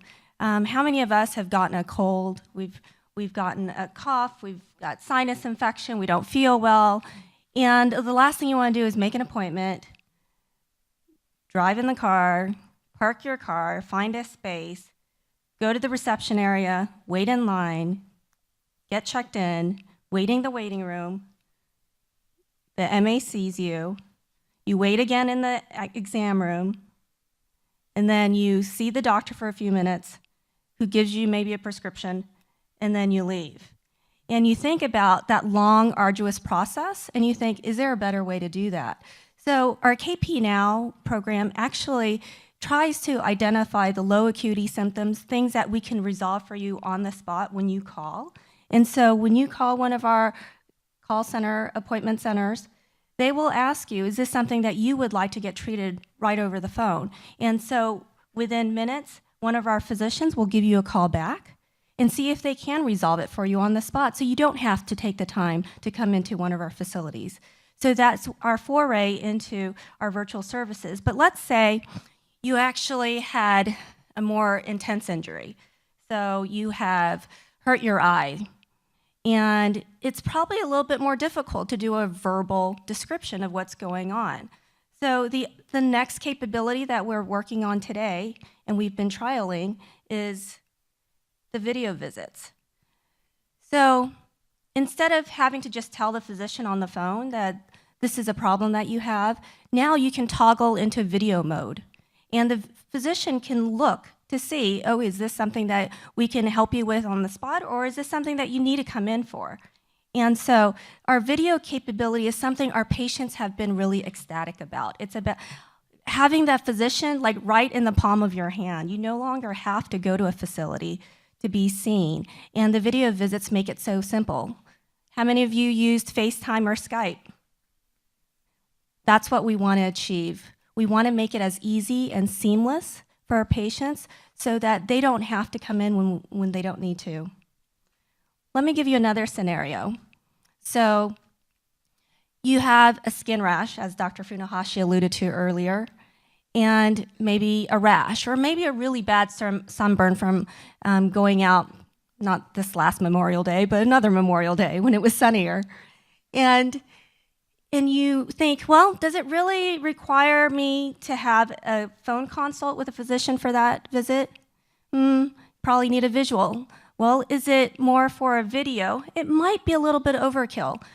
But what if you can just take a picture and send it to Kaiser Permanente to get a response quickly? So when we think about having our doctors at our fingertips, this is what we imagine, and this is what we're building, and this is what we're creating at this point. So our virtual dermatology app that we're currently prototyping is putting the ability right on your phone. It's just mobile. You can figure out if you have a skin lesion, take a picture, answer a few questions, push submit, and you'll get a response to let you know what the next steps look like. Our virtual platform is really about providing the care anywhere, which means you should be able to have that 24/7. And 24/7 means you need to have online capabilities, so we're building our infrastructure online and on mobile. And we really believe that mobile is the way to go. We've noticed that our desktop capabilities are a little bit more challenging in the sense that when you do have a video visit on desktop computers, you don't necessarily always have the hardware and software to support that. But when you do it on mobile, all the hardware and software is already in the mobile device, so you don't have to worry about it, and the success rates are much higher. So you think about what is possible for virtual care, and we imagine what else can we do beyond the walls of Kaiser Permanente. And the technology is there, and we want to make sure that we are with the technology and we're keeping up with the marketplace, and we are actually trying to stay with this new world of instant gratification. Everybody wants things now. Everybody wants to be seen now. And how do we keep up with that demand? And how do we do it on 24/7, year-round basis? And it's a good thing for us to do that, but we still have to remember for healthcare, we're not retail. We're not buying shoes or books. We're not banking. We're not even entertainment. When you think about on-demand services, you think about movies. And we're not just about those things. It's about healthcare, taking care of the sick, taking care of people. It's about connecting. So the companies who are really going to succeed in the next go-around are the ones who can actually leverage that technology as well as keep that human touch. So that is something that we have to keep in mind as we move forward in this new world. Okay, any questions?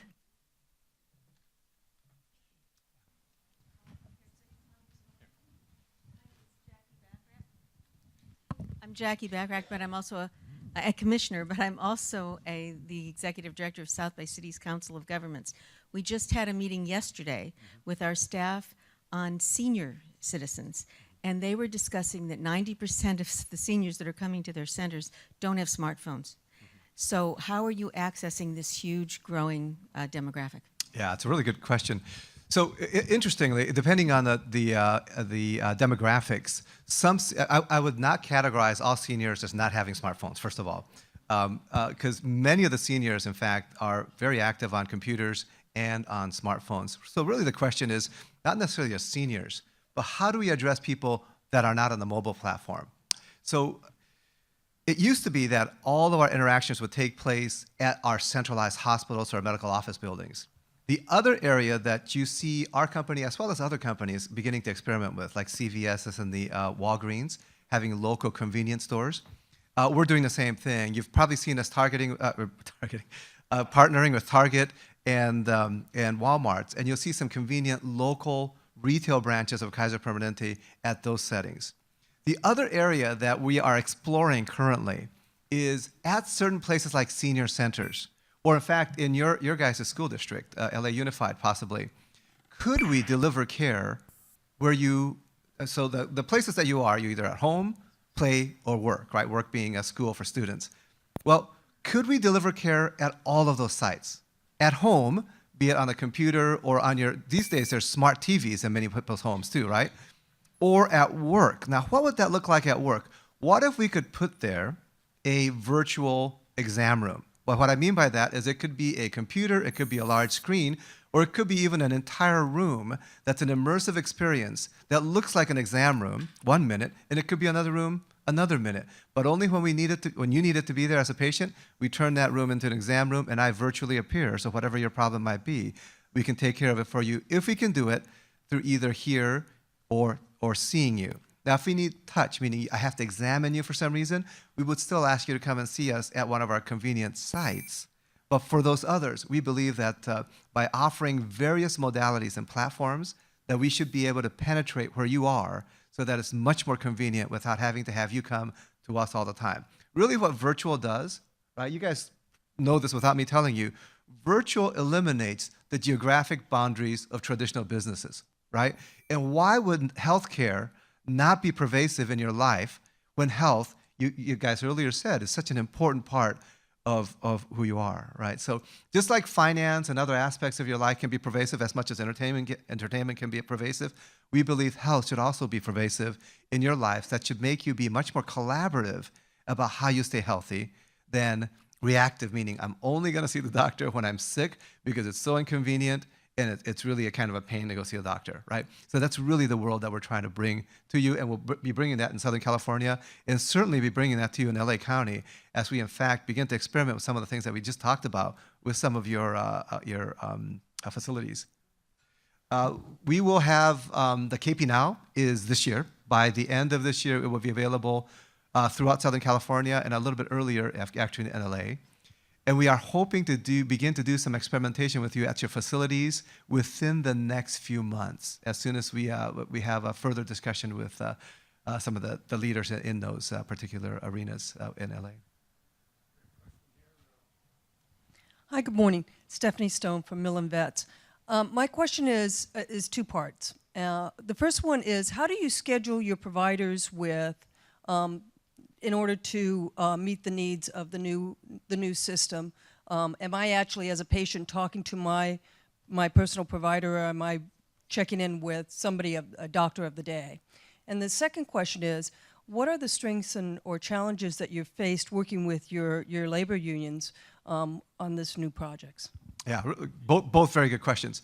So first of all, regarding can I make so let me divide up into visits that you want to have with your personal doctor, and then those things that are perhaps maybe a little bit more urgent and convenient for you.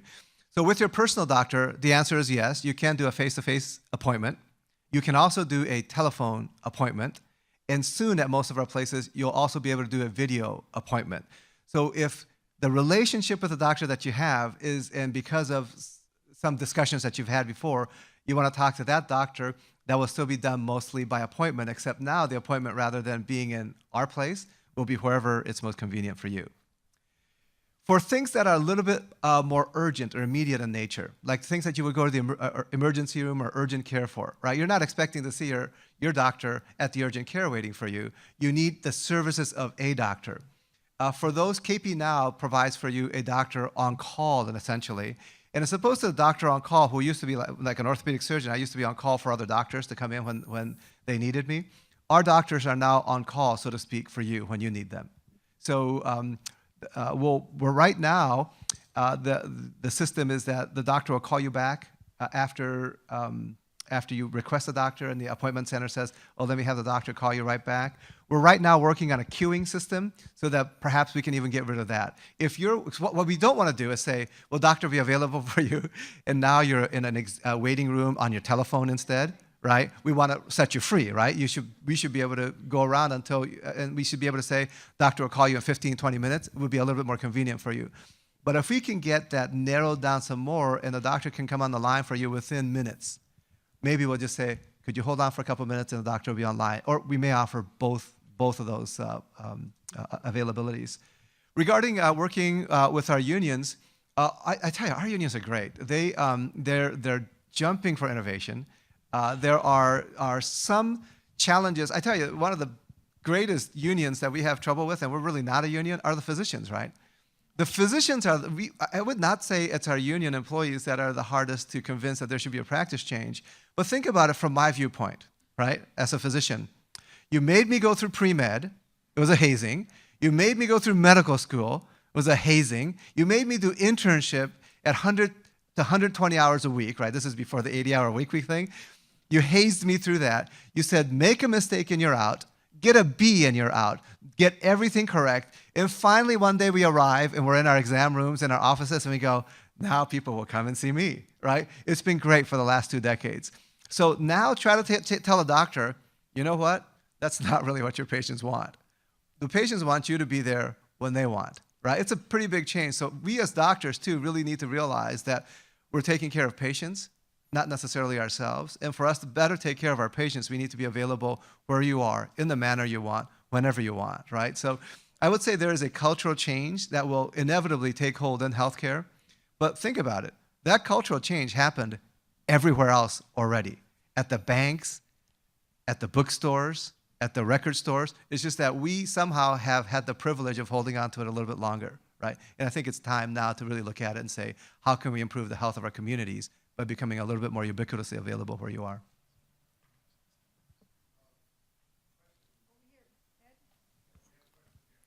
Yes, my name is Carlos Benavides. Thank you for what you're saying. My question is, I'm in a little different situation, okay? Are you going to have specialized apps for, say, I have a pressure sore or autonomic dyslexia? Is somebody going to be able to address that right away also?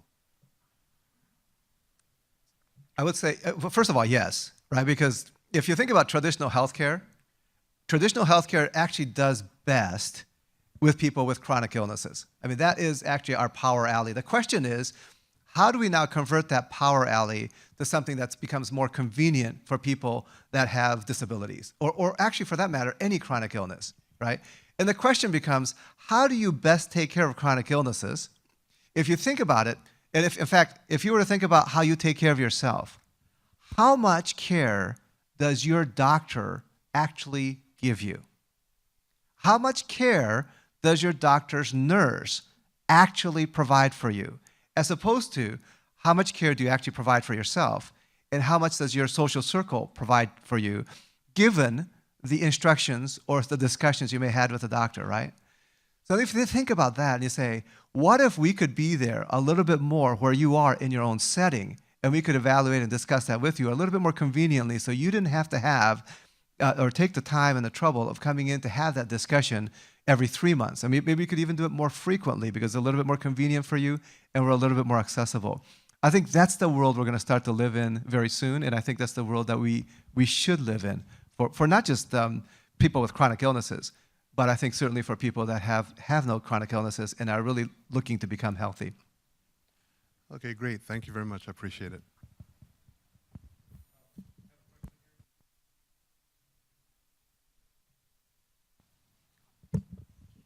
Good morning. My name is Keisha Bellmaster. I work for DHS Rancho Los Amigos. And you spoke about the physicians a little bit. I just wanted to ask, what barriers have you encountered introducing the physicians to the idea of virtual appointments, that kind of thing?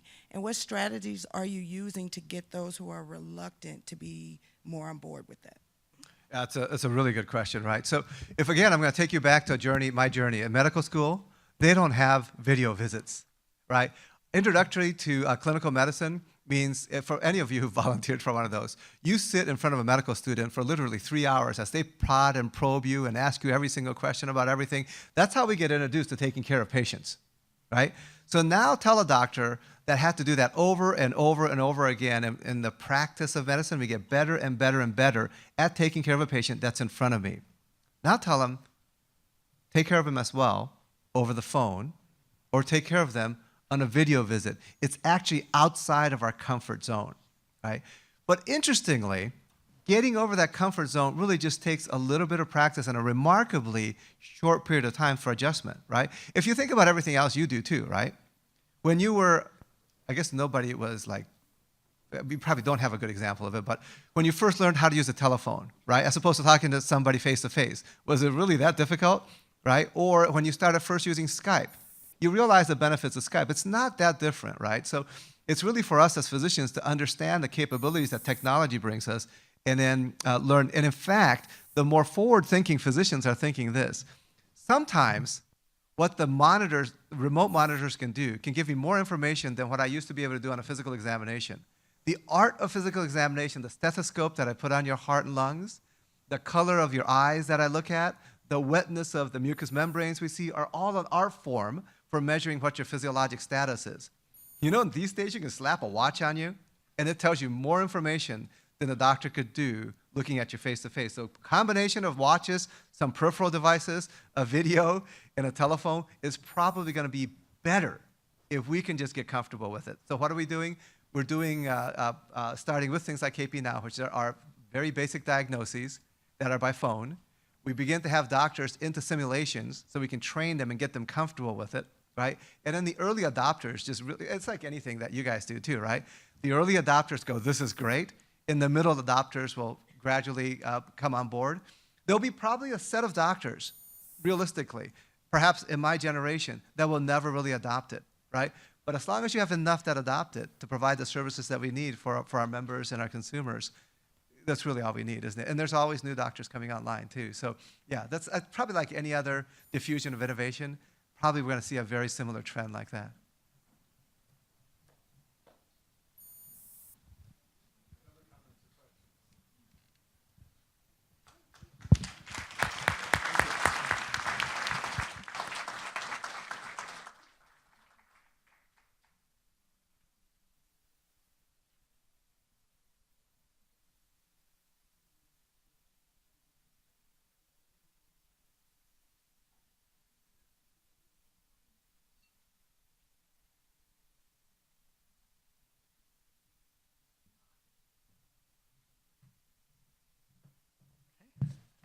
All right, well, that's interesting and fascinating. Having just been to the doctor a week or so ago, I can, and having sat and waited and all the other good things, I can relate very clearly to what they're talking about. I hope I see some people tweeting here before. I see one of our fellow commissioners tweeting away there, so I hope the rest of you who do that sort of thing are letting people know and that they can follow us on the streaming video. Our next speaker came to the County of Los Angeles after designing and implementing Healthy San Francisco, a successful project that improved healthcare outcomes for the indigent while reducing San Francisco's cost to provide such care. Dr. Mitchell Katz took over as director of the Department of Health Services just in time to guide the county through implementation of the Affordable Care Act, which some fondly refer to as Obamacare. The groundbreaking federal legislation forever changed the paradigm of county health services, which compete with the private sector for patients, as we are well aware. Dr. Katz came on board and improved the department's customer service by example. As a primary care doctor, he sees patients on a regular basis at the Edward Roybal Health Center. He bikes to work. May I have a show of hands as to how many here also bike to work? Hey, we've got one, thank you. And continues to seek new ways to improve the county's public service network. Today, he shares with us one program that uses technology to revolutionize the relationship between physicians and patients. Please join us in a round of applause for Dr. Mitchell Katz.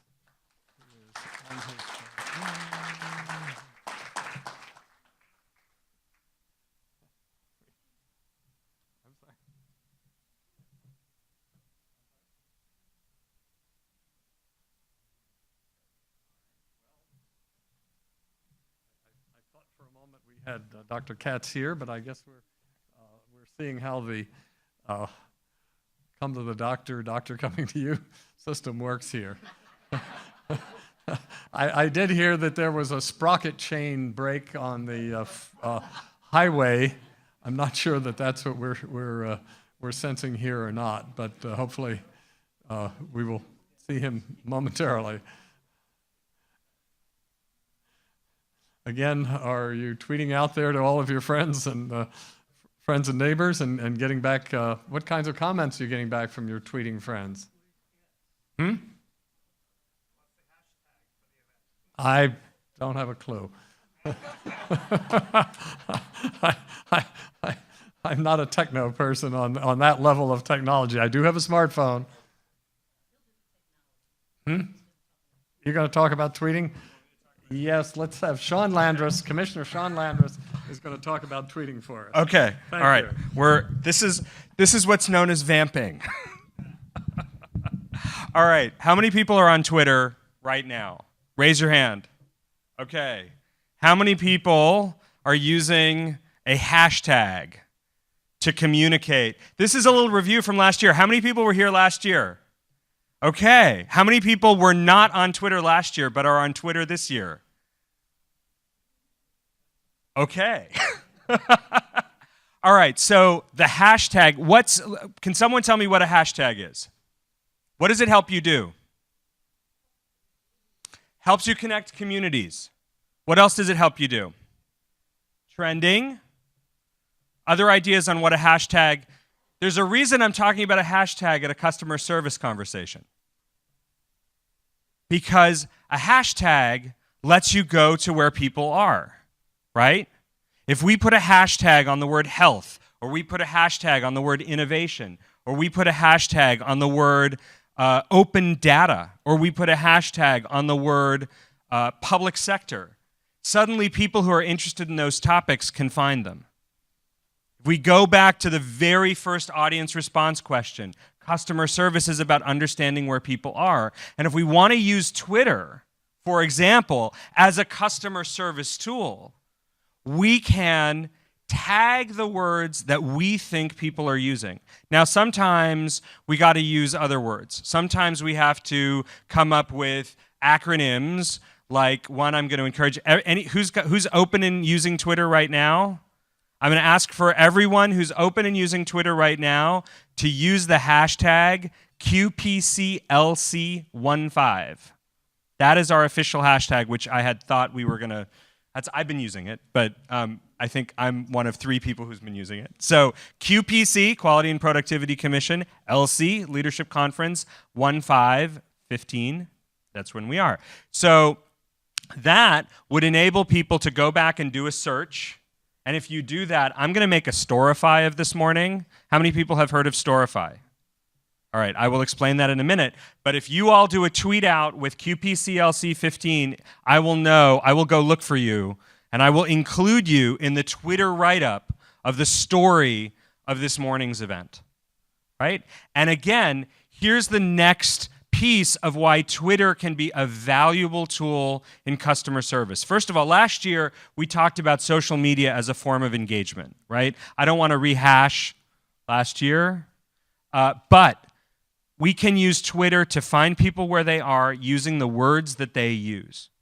The second thing we can do is use Twitter and other social media tools to tell a story, which is what tools like Storify, S-T-O-R-I-F-Y, do, because they enable us to go and find the Instagram photo. There's somebody here who's using Instagram. Steph Stone, where are you? You still here? There you are. Okay. So Steph Stone used I'm using your Instagram and Twitter handle, right? You tweeted out that you were here. You posted an Instagram pic. Now I can go back and when I'm putting these stories together, I can find you on Instagram. I can find other folks on Twitter. I can find other folks maybe on Facebook if they're posting publicly. And then we can tell a story today. You can take a selfie and tag it. There you go. We can tell a story today about what happened and how each of us plans to use what we've learned this morning to continue to transform customer service and our relationships. I am told that Dr. Katz is here, and I just want to say one thing because I'm up here, which is that I thought it was really interesting how Supervisor Kuehl talked about the question of purpose. For whom are we innovating? For what are we innovating? How are we connecting people? And then just a few moments later, we heard from the Kaiser Permanente team, and I tweeted this out, we're not retail, right? We're about taking care of people. We're about connecting people. And I think there's a through line here. And as we get ready to welcome our next speaker, I know that the person you're about to hear from is someone who, as Supervisor Kuehl herself mentioned, thinks about those through lines, about those connections, so that customer service is not just something about serving in a single transaction, but about building relationships that transform and enrich the lives of all 10 million people in this county. So thank you for being here this morning, and I'll see you on Twitter.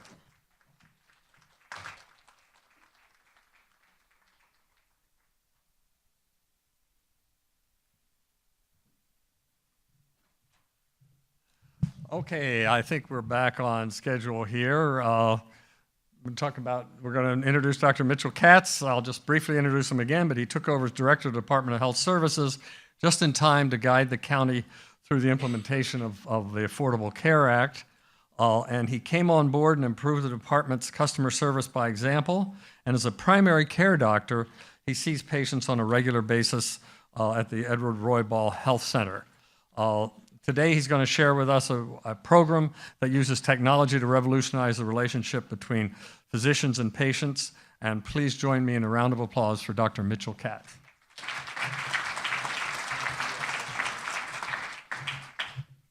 Good morning, everybody. It's great to be here. I love Los Angeles. I still haven't learned this building, though. I spent a little bit of time touring on the upper level of the pavilion trying to determine which of the doors I could go in, all of which said exit only. So I was on the wrong level. I apologize about that.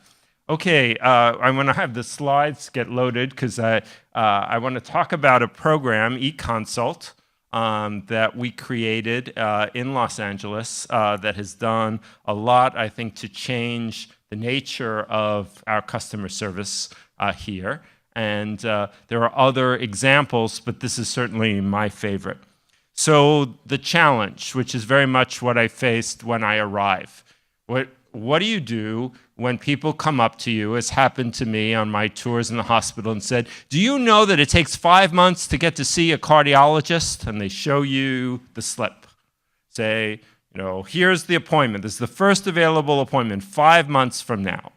Now you think to yourself, well, gee, I've only been here a couple of months, but I know this is wrong, right? I know that in 5 months, the person is either going to be dead or they're going to be fine, because after all, we need humility about the ability of medicine, and many things are just not in our hands. So, or they're going to have found care elsewhere. But to give someone an appointment for 5 months from now makes no sense.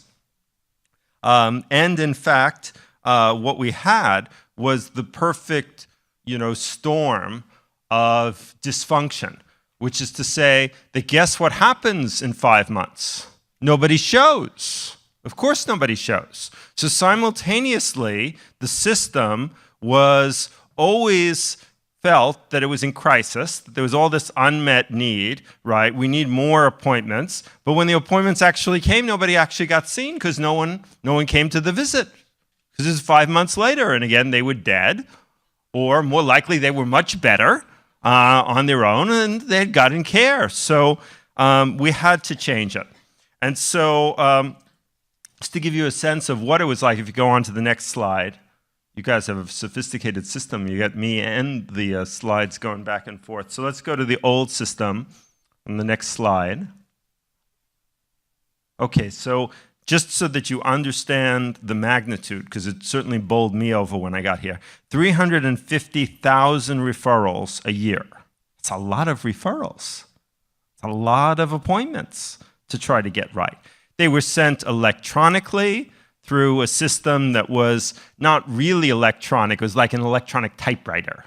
You got to type on the computer, person needs referral, and press the button send. But that was all. Often they were illegible if they were written, and even if they were on computer, they were unclear. They might say, be a referral for neurosurgery and say leg pain. Okay, well, leg pain could be a reason to go see a neurosurgeon, but you'd need a lot more information to be able to really serve that person in a long way. And then there was no way for the primary care doctor to know if the person was actually seen. So, I mean, the way people used to think about it is they would do the old kind of referral, and then they'd say a prayer, right? And the prayer was, gee, I hope you get seen. I won't know if you will, but I sure hope it happens. And as you might imagine, in a heterogeneous system, some people did get seen and got great care, and some people didn't get seen. And then they might get a re-referral, or again, they might get better, or they might go somewhere else. But certainly, this is not, how any of us would want it to be. Okay, so the disruptive innovation is eConsult. So if you go to the next slide, eConsult is not a referral, but it's a discussion. Oh, I see. I'm supposed to do that. Thank you. I didn't know that. So eConsult is not a referral, but it's a discussion. It's a discussion between a primary care doctor like me, and I do eConsults every week, and a specialist about what my patient actually needs. And from that eConsult, a referral might result. The doctor, the specialist, may give me advice. So what the specialist may tell me is, Mitch, if your patient's still short of breath, the kind of inhaler I would add to her regimen is the following. That could come as an eConsult, and you can see how much more efficient that is than my sending the patient to the pulmonologist. I tell the patient, here is the patient's symptoms, I've seen them, they're short of breath on their medicines, what should I do next? And the specialist says, here's what to do. And in that case, no visit is needed. Or they may say to me, Mitch, in order to be able to tell you what your patient needs, I need you to arrange a CT scan, or I need you to send the person for an MRI, or I need a blood test. And the reason that's so important is that in the absence of that, the first visit to the specialist is a waste, right? So if you go to a specialist and you don't have that CT scan that's needed in order to make the diagnosis, the first thing the specialist is going to say is, okay, I'm going to send you for the CT scan. Come back after the CT scan. And then the third possibility is that the specialist reads my referral and says, yes, the person needs services and needs a visit, but now the specialist can determine, do they need it right away, or do they, need it within a month or two? Very different. We had in the old way, there was no distinction between somebody who needed to be seen. And the reason from a point of view of efficiency that this is so important is, imagine how I would go about solving this problem if I didn't have gone with the disruptive technology. So imagine instead you said to yourself, okay, there are these long specialty times. I need a lot more specialty doctors. Right? That would have been a reasonable solution, except it would have been unimplementable. Right? We were so far behind. And the cost of specialists, very expensive, much more. Specialists, typically, a specialist will earn 2 or 3 times what a primary care doctor like me would earn. And not even clear we could recruit enough people who would want to work as specialists in the public sector. We already have difficulty with those kinds of recruitments. So basically, we came up with a solution. If a third of the visits don't have to happen because the specialist is able to give me advice, then I've solved the problem for a third of the visits. If a third of the visits, as we find, can be made more efficient, then there too I've created a third more visits. So then I only have to solve the last third. I just have to solve the last third. And of course, by solving the other 2/3, the last third gets solved. So eConsult fits our principle of responsiveness, getting quick answers, equity. A very major part of how we run DHS in all aspects is we do not distinguish people by their insurance. It's very important to us from a point of equity. And it is frankly, whatever people's political views are, it's how doctors and nurses social workers and pharmacists function. When we go into a room, we're not interested in somebody's insurance status. That's not part of how any of us view our professional jobs. And so I was not going to ask specialists to give different advice or tell people different things depending upon the type of insurance that they had. Collaboration, the power of dialogue, of people talking together, and customer service on real-world improvement. Okay. We go backwards. Okay. Okay. I think I've basically, this is just to give you a sense of how large the e-consult system is, and also to pay credit to Dr. Hao Yi. Hao Yi basically invented e-consult, we like to say, in his garage in San Francisco. It was kind of like that. This is now would be like 10 years ago.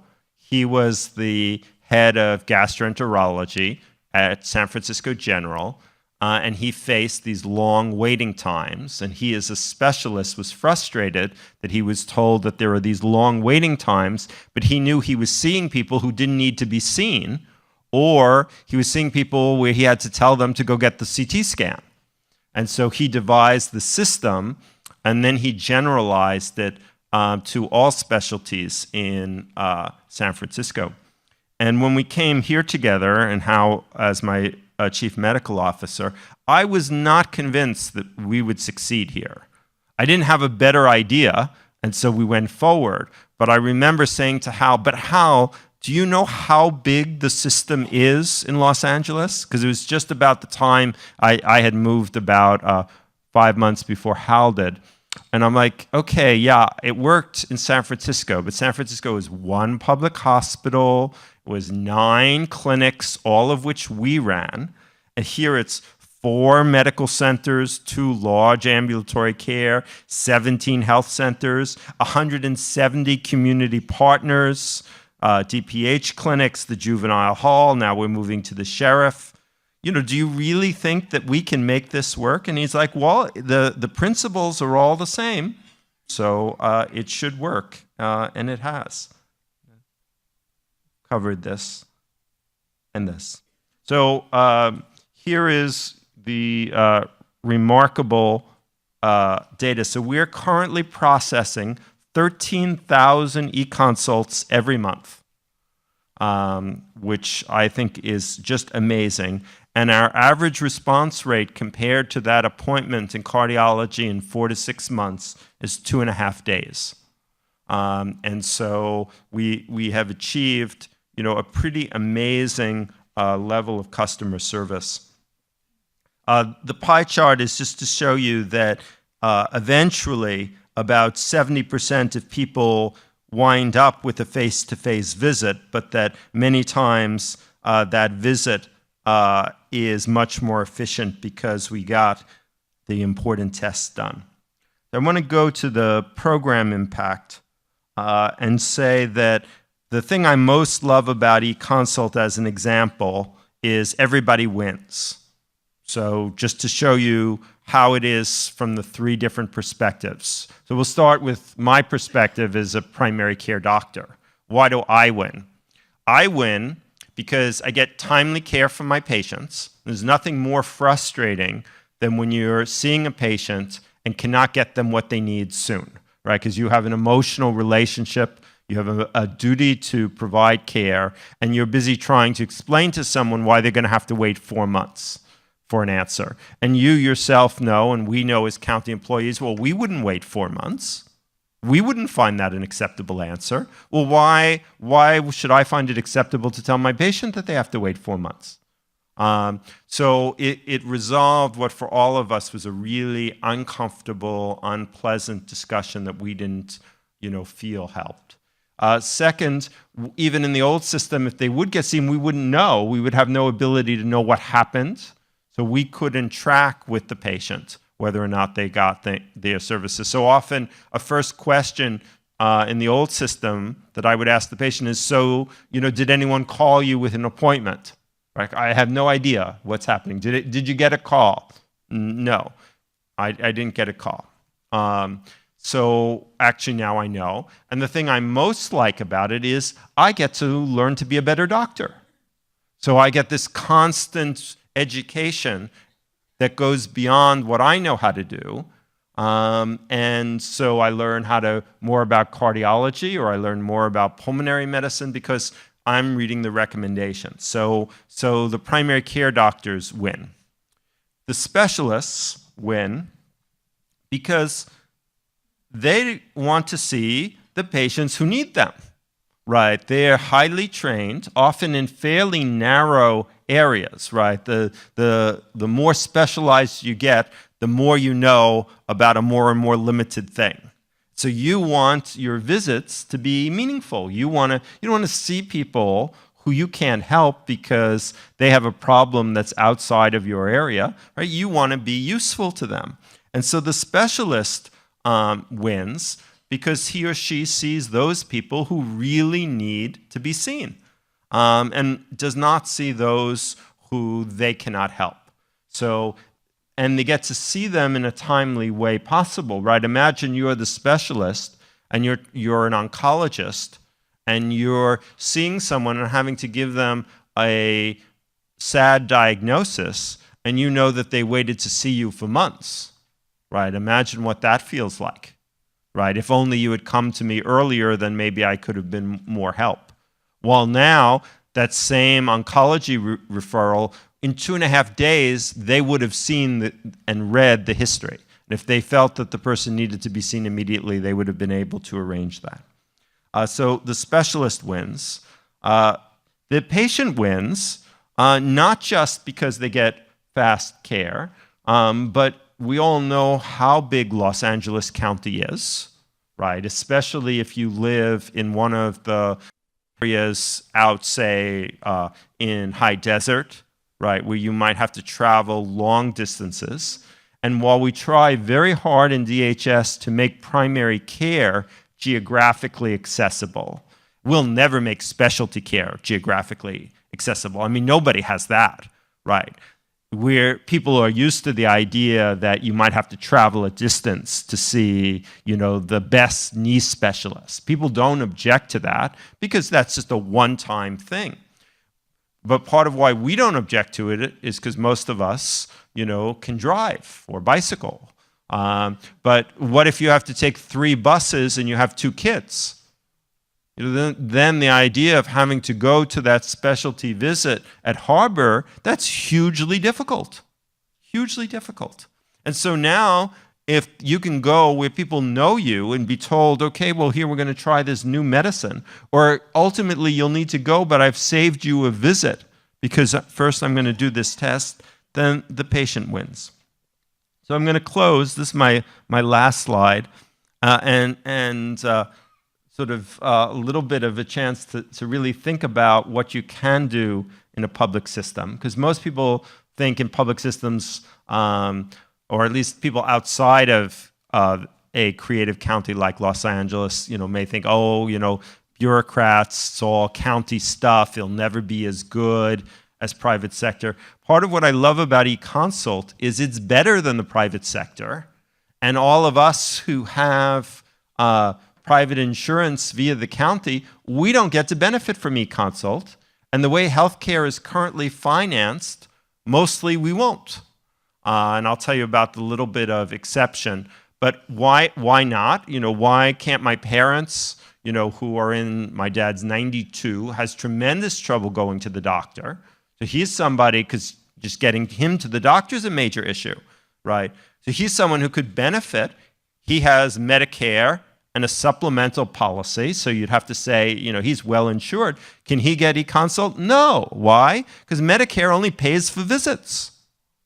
In fact, I've had to explain to him because it really annoys him. He says, well, why is it when I call the doctor won't talk to me on the telephone?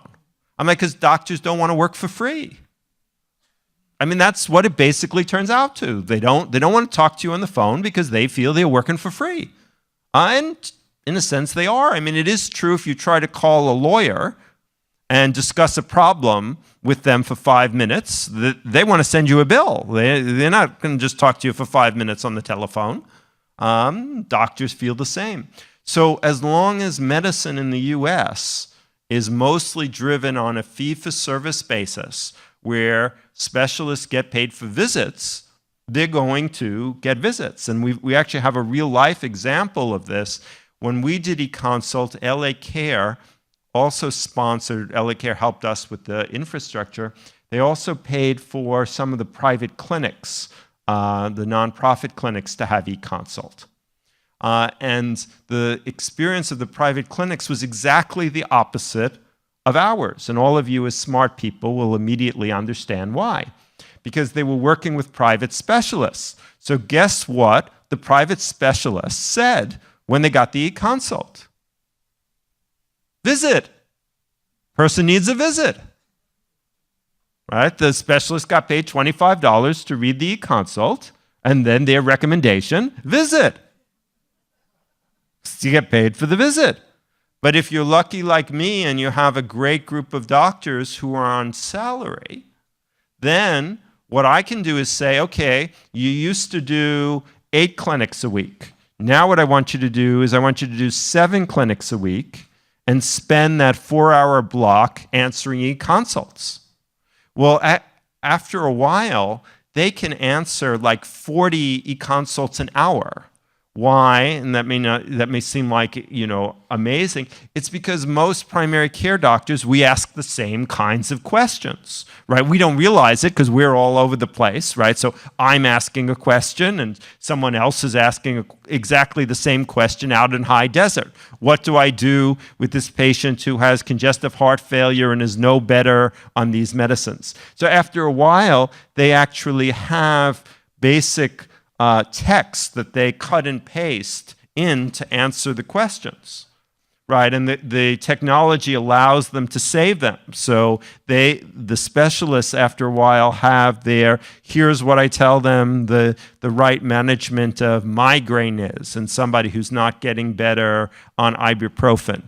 Here's what I say is the right way to manage somebody who has minor kidney insufficiency. Here are my dose recommendations. And they just save them on the computer. And then when someone asks the question, they cut and paste the answer in. So they're able to do a lot more people than they could ever do. And because they don't get paid by seeing people, they get paid for their work, we're able to offer this service. So I think it's a good example that sometimes, and I see this every day from my colleagues, sometimes what people are able to do in government exceeds what anybody is able to do in the private sector. And some of the most amazing people I've ever met in my life in terms of workforce, work for county governments, and many of them, I'm happy to say, work for LA County. So thank you all. Pleasure being here.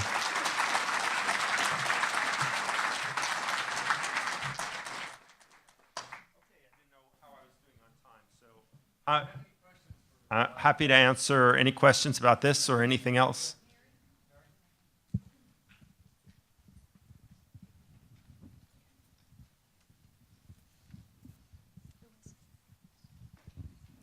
Hi, Dr. Katz. Good morning. I thank you for the very informative presentation.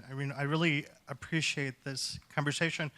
From a behavioral medical model, how is this even implementable? Where we have, for example, in psychiatry, where we have very low presence of biomarkers to deal with the population, how can you do this type of approach, with behavioral health care? Mm-hmm.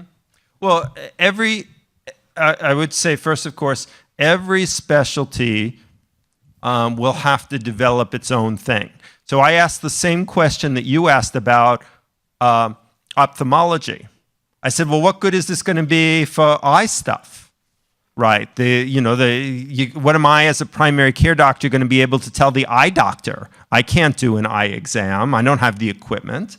But it turned out that the eye doctors can, based on the symptoms, sort people into different ways. So it may be, for example, what you could not do eConsult for in psychiatry is you certainly could not expect that a psychiatrist could diagnose someone.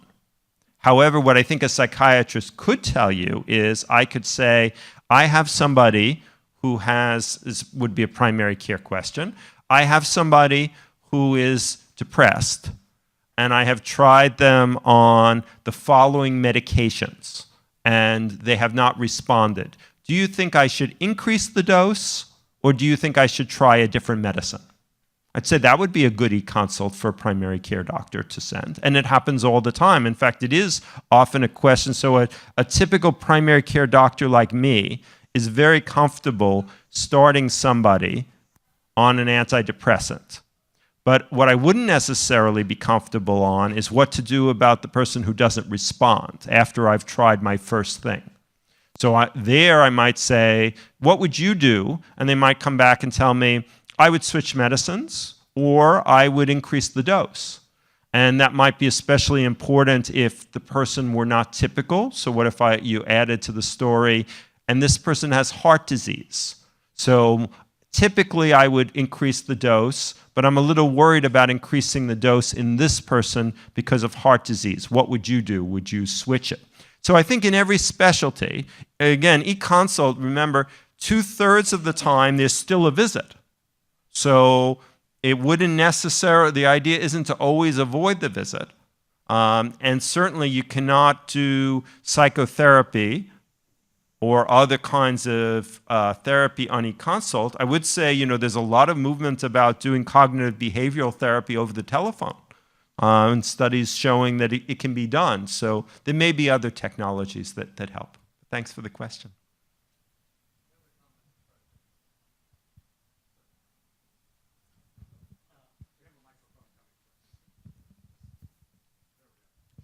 Thank you.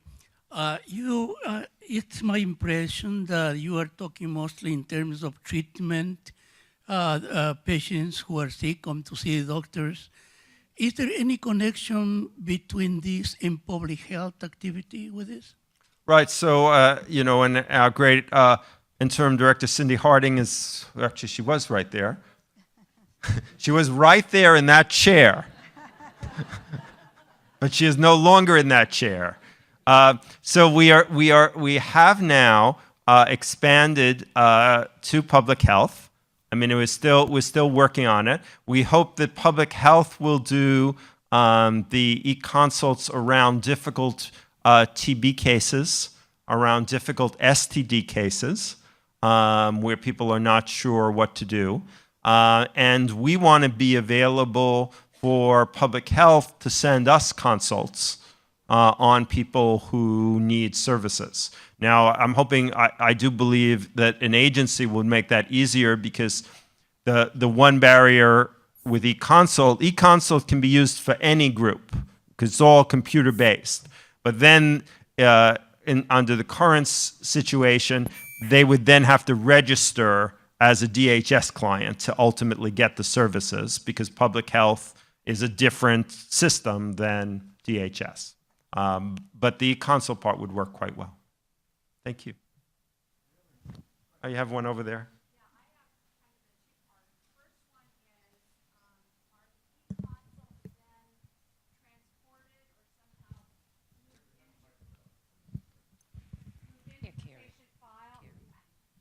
How are you dealing with the reporting? And then the second part of that is, have you been taking metrics on any increased exposure for risk that the county's facing by use of this system, or less risk?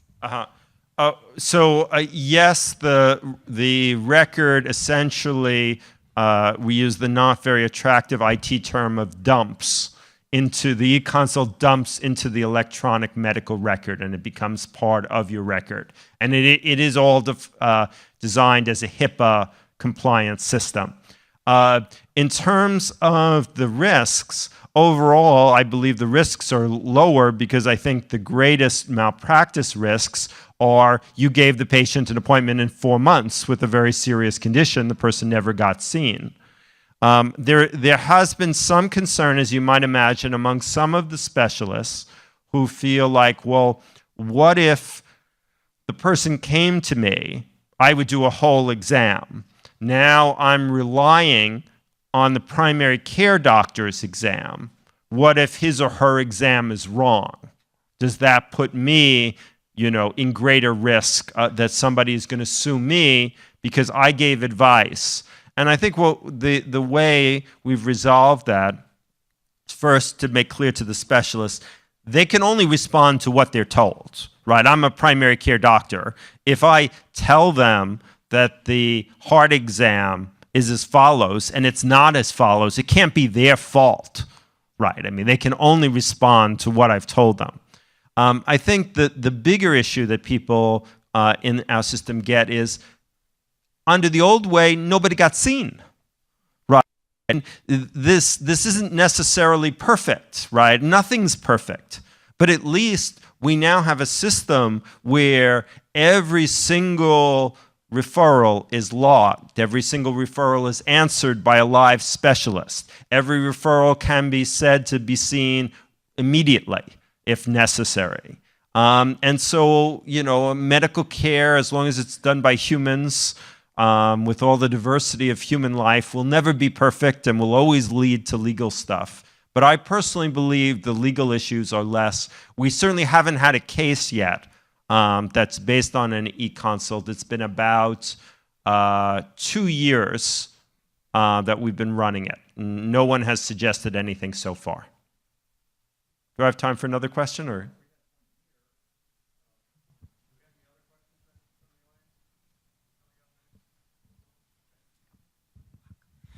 Good morning, Dr. Katz. Hi, Lisa. I say Dr. Katz is a rock star in the recruiting business.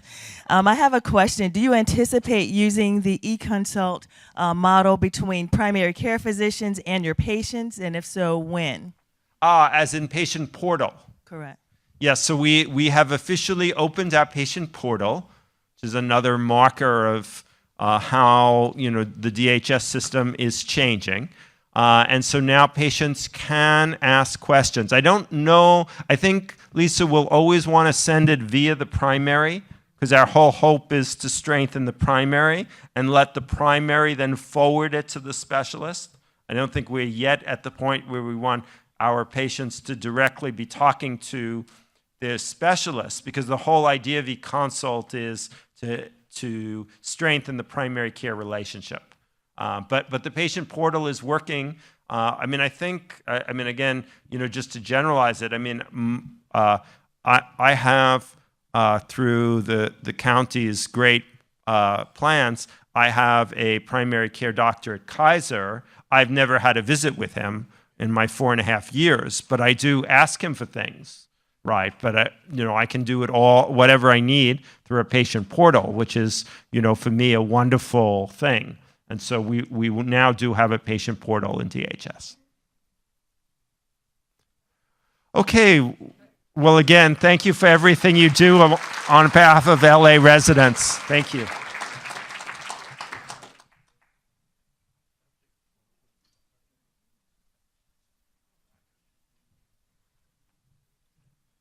All right, well, let's begin to wrap this thing up here. I guess what seems to be a theme here is taking some of the drudgery out of being a customer and being served by the county government, and seeing Cheryl's picture there of the long lines waiting, and seeing having personally been through the drudgery of filling out the mileage forms and some of the other things. It's very clear that we're on our way. As customers change, as technology changes and all this, we have to keep abreast of it. But at least we're well on our way of recognizing that the customer is our primary duty here, is serving our customers. So with that, it's been a pleasure serving as the MC today, and I'll turn the podium over to my colleague, Rod Gibson, who's chairman this year of the commission.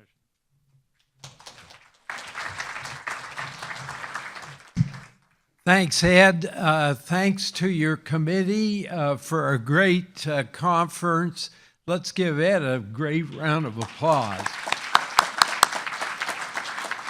I'd like to thank also the Board of Supervisors, and especially our commission's founder, Supervisor Mayor Michael Antonovich, for coming, and as well 3rd District Supervisor Sheila Kroll. We're really grateful that they were able to share some time with us.